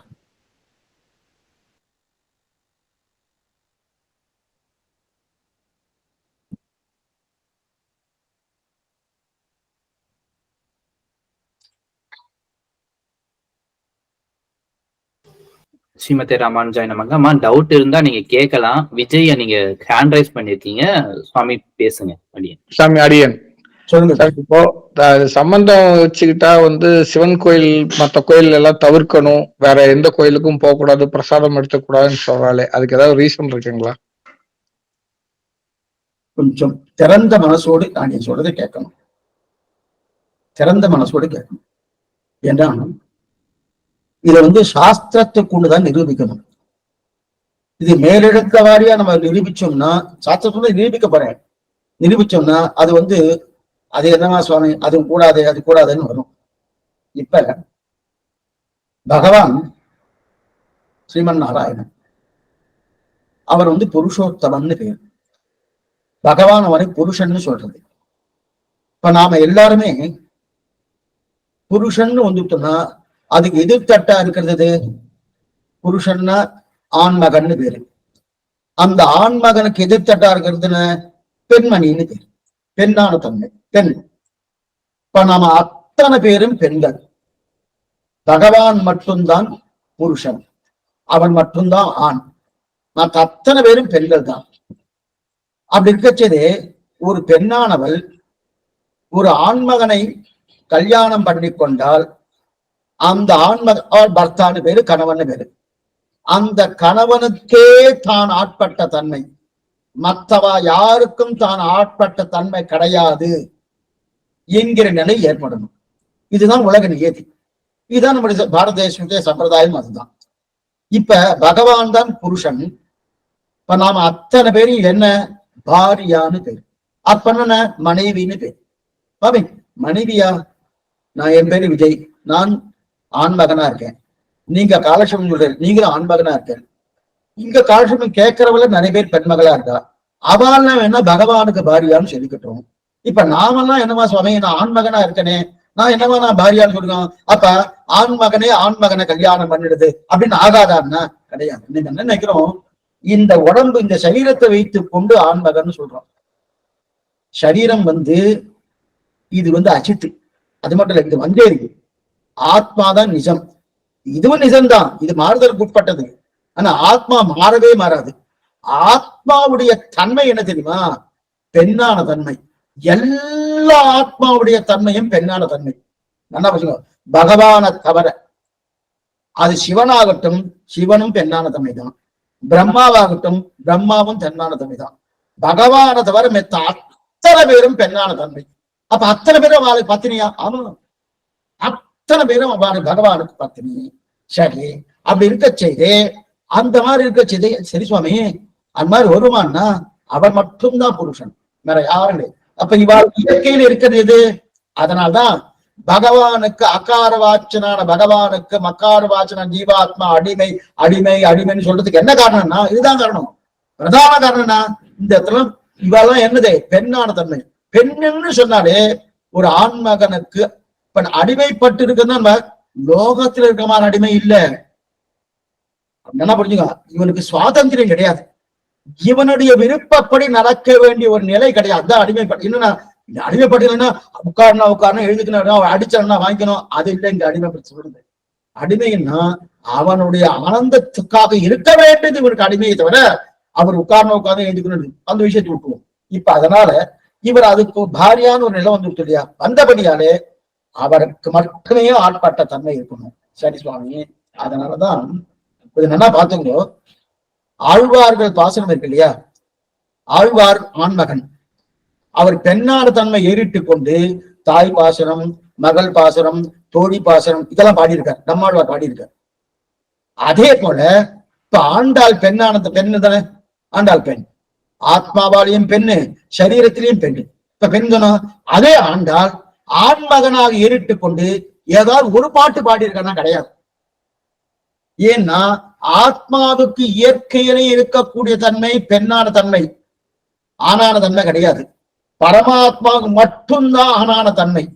அதனால அந்த பரமாத்மாவுக்கு நான் ஆட்பட்டேன் என்கிற நிலவரச்சு மற்றவாளுக்கு நான் ஆட்படவில்லை என்கிற நிலையம் வந்துடும். எது போல லோகத்துல இந்த பர்த்தாவுக்கு நான் மனைவி அப்படின்னு வந்ததுக்கு அப்புறம் இந்த பர்த்தாவுக்கு மனைவி, அவரையும் பாக்குறேன் இவரையும் பாக்குறேன்னு அது லோகத்தில் ஒத்துக்கொள்ளப்படவில்லை. அந்த நிலையில ஸ்ரீமன் நாராயணன் பண்ணணும். சரி சுவாமி, அப்ப அந்த நிலை வந்துருச்சுன்னா அப்ப நான் ராமானுஜருக்கு அடிமை, நாதமுனிகளுக்கு அடிமை, அதே போல இவ்வளவு அடியார்களுக்கு அடிமை அப்படின்னு சொல்றீங்க. அதெல்லாம் சொல்ல வேண்டாமே. ஸ்ரீமன் நாராயணன் மட்டும்தான் அடிமை, ராமானுஜர் அடிமை கிடையாது, கருடனுக்கு அடிமை கிடையாது, அதே போல நாதமுனிகளுக்கு அடிமை கிடையாது, மணவாள மாமனுக்கு அடிமை கிடையாது, வேதாந்த தேசிக்கு அடிமை கிடையாது. சொல்லிக்கலாம்னா சொல்ல நீங்க. அப்ப அவளா நான் அவளும் பெண் தானே, இப்ப அவளுக்கு போய் நீங்க அடிமைன்னு சொல்லிட்டு இருக்கிற. அதே போல சிவனுக்கு அடிமை, பிரம்மாவுக்கு அடிமை, அதே போல சரஸ்வதிக்கு அடிமை, இவாளுக்கு அடிமை, எந்தெந்த எத்தனையோ குபேரனுக்கு அடிமை அப்படின்னு சொல்லிக்கலாம்னா அதை சொல்றது இல்லையே. இதை மட்டும் நீங்க சொல்லிட்டு இருக்கலன்னா, யாரெல்லாம் பகவான் தான் முழுமுதற் கடவுள், அவர்தான் பிரதானம், அவருக்கு அடங்கினவன் தான் அவராலே ரட்சிக்கப்பட வேண்டும் என்கிற எண்ணம் இருக்கிறவன் நான் என்கிற எண்ணம் யாருக்கெல்லாம் பூர்த்தியா இருக்கோ அவளுக்கெல்லாம் நான் அடிமை. அந்த எண்ணம் யாருக்கு பூர்த்தியா இல்லையோ அவளுக்கு நான் அடிமை கிடையாது. இப்ப இதுல இருந்து நீங்க தெரிஞ்சுக்கலாம். அந்த எண்ணம் பூர்த்தியா சில தேவதைக்கு இல்ல. சில தேவதை என்ன பண்றது, சில நேரத்துல நான் தான் பெரியவன், நான் தான் எல்லாம் அப்படின்னு சொல்ல ஆரம்பிக்கிறது.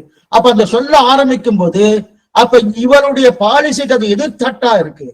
எதிர்த்தட்டா இருக்கும்போது சுவாமி அவளுடைய சம்பந்தம் நமக்கு தேவையில்லை, இந்த சம்பந்தம் இருக்கலாம். இதே விஷயத்த ராவணன் ஒத்துண்டான்னா ராவணனுக்கு நான் அடிமைதான், தாராளமா அடிமை சொல்லலாம். ராவணன் ஒத்துக்கலையே, ஒத்துண்டுதான் ராவணனா இருக்க மாட்டேன், விபீஷன் ஆயிடுவானு. அதனால அது ஒத்துக்கவில்லாதபடியாலே ஸ்ரீ வைஷ்ணவ சம்பிரதாயத்துல இது பிரதானம் சொல்றது. இதுதான் மேலெழுந்தவாறேன்னு அர்த்தம். இன்னும் உள்ளுக்குள்ள நிறைய விஷயங்கள் இருக்கு, ஆனா இப்ப அது வேண்டாம். இதுதான் பிரதானம். இப்ப ஏதாவது சந்தேகக்கா சொல்லுங்க விஜய். அடியன் பாக்கியம் சுவாமி, திருவடியில சரணம். இப்ப நான் அதற்காக அந்த தேவதையெல்லாம் வெய்யணும், வேண்டாம், தள்ளுபடி ஆகணும் அப்படின்னு சொல்லவில்லை. ஏன்னா சாஸ்திரம் எல்லா தேவதையும் ஒத்துண்டு இருக்கு, எல்லாமே உண்டு. நாட்டினான் தெய்வமெங்கும் நல்லதோர் அருள் தன்னாலே காட்டினான் திருவரங்கம் உய்பவர்க்கு உய்யும் வண்ணம். ஆழ்வார் தெரிவிக்கிறார் திருமாலையிலே. நாட்டினான் தெய்வம் தான் வணங்கும் துறைகள் பல பலவாக்கி அத்தனை துறைகளை பண்ணாரு. யார் பண்ணது? பகவான் தான் பண்ணாரு. ஏன் பண்ணாரு? இன்புறும் இவ்விளையாற்புடையான். அதனால அவளை வெய்யணும் இருந்து கிடையாது. அவளும் உண்டு, அவளும் கௌரவிக்கத்தக்கவர்கள். நன்னா புரிஞ்சுக்கணும், அவளும் நன்னா கௌரவிக்கத்தக்கவர்கள். அப்பனா கௌரவிக்கத்தக்க சேவிக்கலாம், சேவிக்க வேண்டிய அவசியம் கிடையாது. கௌரவிக்கத்தக்கவா அவ உண்டு, அவ உண்டு, அவ காரியம். பகவான் அவர் சிருஷ்டிச்சிருக்கார், அவருக்கு என்ன காரியம் கொடுத்திருக்கார், அந்த காரியத்தை அவர் பண்ண போறார். அவளும் என்னைக்கு மோட்சம் போனோம் அவளும் காத்துட்டு இருக்கா. இது எங்க தெரியுதுன்னா திருமாலையில தெரிவிக்கிறார். இதே சொல்லபடியாழ்வார், தென்னலாம் ஷடையனானம் பிரமணம் உன்னை காண்பான் என்னலாம் ஊடி ஊடி தவம் செய்தார் வெல்கி நிற்பர். பெண்ணலாம் ஷடையனானம் பிரம்மம், பிரம்மாவன்னு. அதே போல ஷடைய நான்முகன் இவன் சிவன் சிவபெருமான்னு.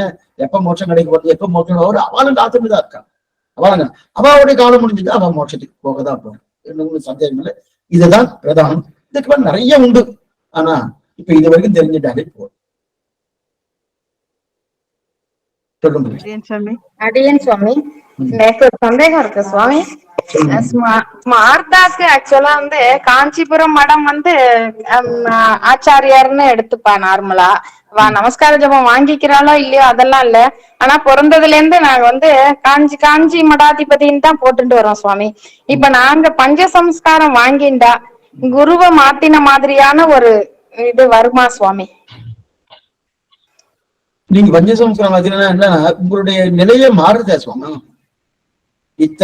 அதுதான் சுவாமி, நாங்க வாங்கிக்கலாமா, வாங்கிக்கணும்ன்ற ஆசைகள் இது இருக்கு மனசார. 6 மாசமா நிறைய குழப்பங்களால இது தடைப்பட்டுட்டே வருதே சுவாமி. எனக்கு இதுல முழுசா வாங்கிக்கணும்ன்ற எண்ணங்கள் இருக்கு. ஆனா இதுல என்னன்னாக்க நம்ம ஆச்சாரியார மாத்துற மாதிரி வருமா? அப்படி வந்துடுத்துனாக்க நம்ம நித்திய கர்மாக்கள்லாம் நிறைய பண்ணிட்டு வரோம். இதெல்லாம் நம்மளோட இதுல ஸ்மார்த்தால பண்ணணுமா, வைஷ்ணவால பண்ணணுமா அப்படின்ற குழப்பங்கள் நிறைய வருதே சுவாமி. எனக்கு அது கொஞ்சம் தெளிவுபடுத்த முடியுமா சுவாமி? அடியன் உங்க குழப்பத்தையே ஒரே எக்ஸாம்பிள் சொல்றேன், அந்த எக்ஸாம்பிள் நீங்க புரிஞ்சுக்கலாம். யாதவ பிரகாசம் தான் ராமானுஜன் முதல்ல ஆச்சாரியன், தெரியும் இல்லையா அந்த சரித்திரம் உங்களுக்கு? அவர் ஸ்மார்த்தர் அப்படின்னா அவர் அத்வைத்தினா ஸ்மார்த்தர்னு இருக்கு. அப்படி இருக்கச்சது அவர் தான் ஆச்சாரியன். அதுக்கப்புறம் அவர் எங்க யார்கிட்ட கல்யாணம் சமாசனம் பண்ணிட்டார்? பெரிய நம்பிக்கிட்ட சமாசனம் பண்ணிட்டார். இப்ப அவர் வந்து யாதவ பிரகாசம் நான் பாடம் கேட்டிருக்கேன், அவரையே ஆச்சாரம் எடுத்துட்டேன், இப்ப அவர் தான் எனக்கு ஆச்சாரம், அவர்கிட்ட தோலை காமிச்சு அவர்கிட்ட சமாசனம் பண்ணாருன்னா கிடையாது. என்ன பண்ணார்? நேரா பெரிய நம்பி கிட்ட வந்தார். பெரிய நம்பி கிட்ட பண்ணிட்டார். என்னன்னா சம்பிரதாயம் பிரதானம். சம்பிரதாயம் பிரதானம். சம்பிரதாய பிரதானம் என்னன்னா அந்த அத்வைத பிரகாரம் பகவானுக்கு உருவம் கிடையாது, ரூபம் கிடையாது, செயல்கள் கிடையாது, அவனுக்கு ஆராதனை எதுவுமே கிடையாது, அவனுக்கு உலகம் கிடையாது. இந்த லோகமே எல்லாம் மாயை. பிரம்மசத்தியம் ஜெகத மித்யா ஜீவோ பிரம்மைவ நாபரகா இது வேதாந்த டிண்டிமகான்றது அத்வைத பிரகாரம் இருக்கக்கூடிய கொள்கை. அந்த கொள்கை தவறா சரியானது அது அப்புறம் விஷயம்.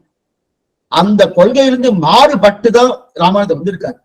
இது சரியான கொள்கை இல்லை என்றதுக்குதான் மாறுபட்டு வந்திருக்கு. அதே போல நீங்க மாறணும்னா அந்த கொள்கையில இருக்கக்கூடிய எந்த கொள்கை?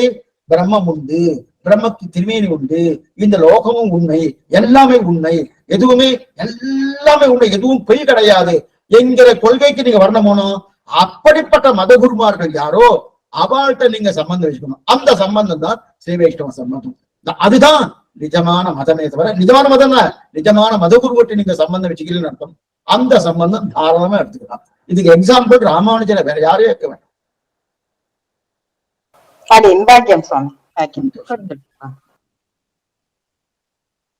சந்திரராமா நீங்க கேளுங்க, ஹேண்ட் ரைஸ் பண்ணிருந்தீங்க.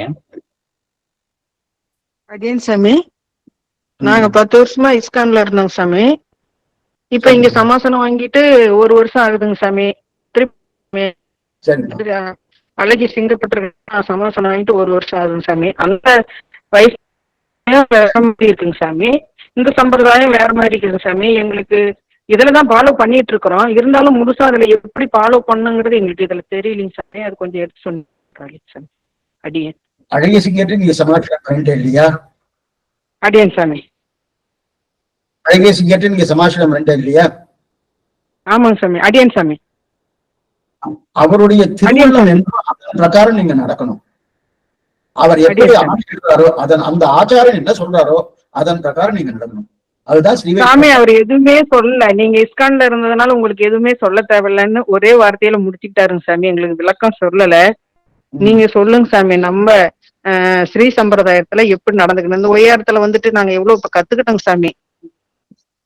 இந்த ஒய்யாரத்துல எவ்வளவோ விஷயங்கள் கத்துக்கிட்டு அதன் பிரகாரம் நடந்துட்டு இருக்கோம் சாமி. அதை நாங்க ஃபாலோ பண்றதே இல்ல. அது வந்து ஹரே கிருஷ்ணா ஜபம் எல்லாம் பண்ணுவோம், இப்ப பண்றது இல்லைங்க சாமி. ஸ்ரீமதி ராமானுஜரை தான் சொல்லிட்டு இருக்கோம் சாமி.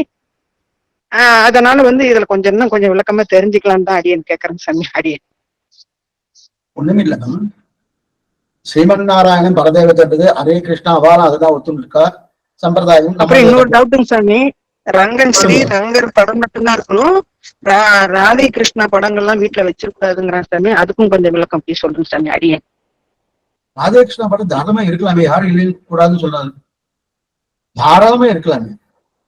இப்ப ஹரே கிருஷ்ணா ஹரே ராமா அது வந்து நம்முடைய சம்பிரதாயத்துக்கு எதிர்த்தட்டனா கிடையாது. கொஞ்சம் நல்லா புரிஞ்சுக்கோ. நம்முடைய சம்பிரதாயத்துல கொள்கையில மாறுபட்டு இருக்க தவிர கொள்கை வேறு மதம் வேறு. கொஞ்சம் நல்லா புரிஞ்சுக்கணும். வைஷ்ணவம் என்பது வேறு, விசிஷ்டாத்வைதம் என்பது வேறு. கொஞ்சம் நல்லா புரிஞ்சுக்கணும். இப்ப துவைத்தமோ அத்வைத்தமோ அதே போல விசிஷ்டாத்வைதமோ இந்த 3மே வைஷ்ணவம் தான். ஆனா கொள்கையில மாறுபட்டு இருக்கு. 3 பேரும் வைஷ்ணவர்கள் தான், அத்வைத்தியும் வைஷ்ணவர்கள் தான். அவ வேணா இன்னைக்கு சொல்லிக்கலாம். ஆனா ஆதிசங்கருடைய அபிப்பிராயம் அது கிடையாது. அவருக்கு ஸ்ரீ வைஷ்ணவர் தான், அவர் பரம வைஷ்ணவர். அதே போல மாத்வாச்சாரி வைஷ்ணவர் தான். வைஷ்ணவன் விஷ்ணு சம்பந்தம் உடையவர் வைஷ்ணவர். விஷ்ணு சம்பந்தத்தை தான் பிரதானம் அவரும் வச்சுட்டு இருக்காரு, இவரும் அதுதான் வச்சுட்டு இருக்காரு. அந்த மூணு மதங்களும் வைஷ்ணவ மதம் தான். ஆனா அதுல கொள்கையில மாறுபாடு இருக்கு. இவர் விசிஷ்ட அத்வைத்தம் நம்முடையது, அவரது அத்வைத்தம், அவரது துவைத்தம். அதே போல இந்த ஹரே ராம ஹரே கிருஷ்ணானது மதத்தால மாறுபாடு கிடையாது, ஆனா கொள்கையில மாறுபட்டிருக்கு. அந்த கொள்கையில என்ன மாறுனா நமக்கு வந்து ஆச்சாரிய சம்பந்தம் பிரதானம். ஆச்சாரிய சம்பந்தம் நீங்க பெற்றுட்டேன், அந்த இவர்கிட்ட அழகேசிக்கு வந்து பெற்றுட்டேன். பெற்றிருந்ததுக்கு அப்புறம் அந்த ஆச்சாரனுடைய நிலையை பிரதானம் வைத்துக் கொண்டு நித்தியம் திருப்பல்லாண்டு, திருப்பள்ளியொழித்து, திருப்பாவை, அதே போல திருவாராதனங்கள் மற்றும் வைஷ்ணவ சமூகத்தோடு சேர்றது, வைஷ்ணவ கோயில்களுக்கு போறது, வைஷ்ணவருடைய அந்த பாகவதரோட சேர்ந்து அவளோடு இருக்கக்கூடிய பரிமாற்றங்கள் இதையே பண்ணிக்கொண்டு இதன் மூலமாவே நம்முடைய காலத்தை கழித்துக் கொண்டு காலட்சேபம் கேட்டு வைஷ்ணவ காலட்சேபம் அந்த காலட்சேபத்தை கேட்டுக்கொண்டு அதன் பிரகாரம் நம்முடைய வாழ்க்கையை நம்ம கடத்தணும். அதுதான் பிரதானம், வேற எதுவும் கிடையாது. அடியன் சாமி இந்த உயரத்துல எல்லா கிளாஸ்லயுமே கலந்துக்கிட்டு எல்லா இதுவும் பண்ணிட்டு இருக்கேன். கொஞ்சம் விளக்கம் தெரிஞ்சுக்கலாம் தான் சாமி. அப்புறம் அதே மாதிரி அந்த இஸ்கான்லாம் சேலம் பக்கத்துல தான் சாமி இருக்கும். இந்த இஸ்கான் கோயிலுக்கு எல்லாம் போலாங்களா? அதெல்லாம் போக கூடாதுங்க. நாங்க போனது இல்லைன்னு இது வரலும் போகலிங்க சாமி. அதுல இருந்து சமசன பண்ண பிறகு தாராளமா சேவிக்கலாம். அந்த கண்ணை சேவிக்கப்படாதுன்னு சொல்லல. இப்ப படம் இருக்கு, படத்தை சில பேர் சொன்னாங்க போய் பிரசாதம்லாம் எடுக்க கூடாது அப்படிங்கிற மாதிரி சொன்னாங்க சாமி. அதுக்கு தான் நாங்க அங்க போறதே விட்டுட்டோங்க சாமி. இப்போ 1 வருஷமா சமாசனம் வாங்கின பிறகு போகவே இல்லைங்க சாமி. அதுக்குதான் தெரிஞ்சுக்கிறதுக்கு கேட்டேங்க சாமி. கண்ணனை தாராளமா சேவிக்கலாம், போய் சேவிக்கலாம், எல்லாம் பண்ணலாம். இதுதான் இன்னும் எந்த தவறும் கிடையாது. நான் அதே கண்ணன் வீட்டுல இருந்தா நம்ம சேவிக்கத்தான் போறோம். செவிக்கல தவறும் கிடையாது. ஆனா அந்த கொள்கையை நம்ம எடுத்துக்க கூடாது. அதுதான் முக்கியம். நம்முடைய கொள்கை என்பது அந்த கொள்கைக்கு நம்ம வரணும். அதனால இப்ப புரியத்துக்காக சொல்றேன். ஒருத்தர் ஒரு சிவபெருமானு கும்பிடுவார். அவர் சிவபெருமான் கும்பிட்டு இருக்காரு. அவர் நல்லா ஆராதனை பண்ணிட்டு இருக்காரு. அவர் பக்கத்திலேயே மகாவிஷ்ணு அந்த சிவன் நாராயண் படத்தை வச்சுட்டு இருக்காரு. படத்தை வச்சுட்டு அதை கொண்டு வந்து வீட்டு கொடுத்தார். சுவாமி, சிவன் நாராயண படம் இருக்கு, நீங்க வச்சுட்டு ஆராதனை பண்ணுங்க அப்படின்னாரு. ஓ, நீ கொடுத்தியே, நான் வாங்கிக்க மாட்டேன். நீ கொடுத்த சிவன் நாராயணன் சரி கிடையாது, நானா சிவன் நாராயணன் எடுத்துட்டு சரியே. அப்படி கிடையாது. யார் அந்த பகவானுடைய திருமேனி வைத்துக் கொண்டாலும் தாராளமா சேவிக்கலாம். அது சேவிக்கப்படாது என்கிற நிலைமையே கிடையாது. ஏன் சொல்றேன்னா, ஏகாம்பரீஸ்வரர் கோயில்ல தான் நிலாத்துங்கல் துண்டாத்தானு 108 திவ்யதேசம் ஒரு பெருமாள் அந்த உருவுல இருக்கார். அந்த கோயிலுக்கு போய் தான் அந்த பெருமாளை சேவிச்சாகணும். அதே போல காஞ்சிபுரத்திலேயே காமாட்சியம்மன் கோயிலுக்குள்ளதான் இன்னொரு பெருமாள் இருக்கார். இன்னொரு பெருமாள் கல்வான பேரு. அதுக்குள்ள போய் தான் போயிடும். ஓ, அது வேற கோயிலாச்சு, அதுக்கு போகலாமா கூட? தாராளமா போகலாம். போன என்ன பண்ணணும், நம்ம பெருமாளை சேவிச்சுட்டு வரோம். அவ்வளவுதான். நம்ம பெருமாளை சேவிக்கிற எந்த விதமான தவறும் கிடையாது. ஆனா அந்த சேவிக்கச்சு அதையும் கூட்டி சேவிக்கூடாது, அது கூடாது. அவ்வளவுதானே தவிர நீ தாராளமா இஸ்கான் கோயிலுக்கும் போகலாம், கண்ணனையும் சேவிக்கலாம், எந்த தவறும் கிடையாது. மேற்கொண்டு ஸ்ரீவைஷ்ணவ சம்பிரதாயத்தின் கொள்கை என்னவோ அந்த கொள்கை பற்றி நடந்தாலே போதும். சந்தோஷம்.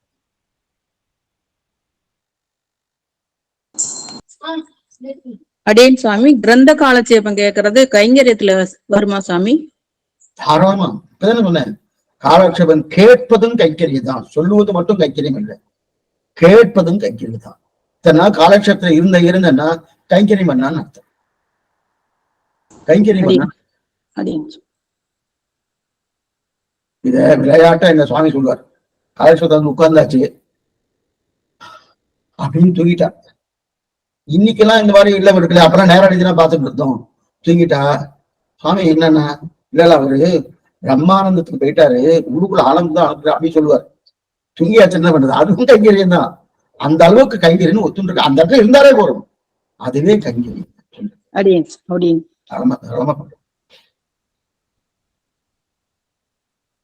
சரி, நாளை ஆயிடுத்து. அடுத்த வாரம் ராமானுஜன் நூற்றந்தாதி அதுக்குண்டான நிலை என்னென்று பார்க்கணும். ஏன்னா கிட்டத்தட்ட 2 மாசமா அதை நம்ம தொடவே இல்லை. பெரிய கிரந்தம் அது. ஆச்சாரோட வைபவத்தை சொல்ல வந்தது. அதை முக்கியமா தெரிஞ்சுட்டாச்சுன்னா நீங்க இப்ப கேட்ட கேள்விகளுக்கெல்லாம் சமாதானம் அதுலயே நிறைய வருது. அதுலயே நிறைய தெரிஞ்சுக்கலாம். ராமானுஜன் நூற்றந்தாதியில என்னன்றது அடுத்த வாரம். பாக்கியம் சுவாமி, தன்யோஸ்மி சுவாமி. சந்தோஷம். ஸ்ரீமதே ராமானுஜாய அடியன் சுவாமி, ஸ்ரீமதே சுவாமி. கேட்டவாளுக்கு அந்தந்த சாமி. அடியன் சாமி, தேங்க்யூ சாமி. நன்று திருவுடையும் சாமி. அடியன் திருமதே ராமானுஜாய நமக. அடியன் சாமி. ஸ்ரீமதே ராமானுஜாய நமக. அடியன் சாமி. ஸ்ரீமதே ராமானுஜாய சாமி. அடியன் ஸ்ரீமதே ராமானுஜாய நமக. தன்யோஸ்மி சுவாமி, ஸ்ரீமதே ராமானுஜாய நமக. அடியன் சுவாமி, ஸ்ரீமதே ராமானுஜாய நமக.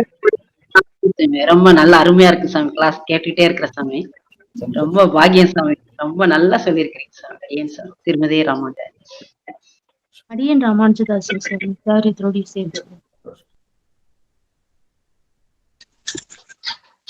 ஸ்ரீமதியே ராமானுஜாய நமக்கு அடியேன் சிவச்சிக்கிறேன் சாமி. அடியேன் சாமி ஸ்ரீமதி ராமானுஜாய நமக்கு தேவரித்ரோடிக்கு பல்லாண்டு சொன்னோம்.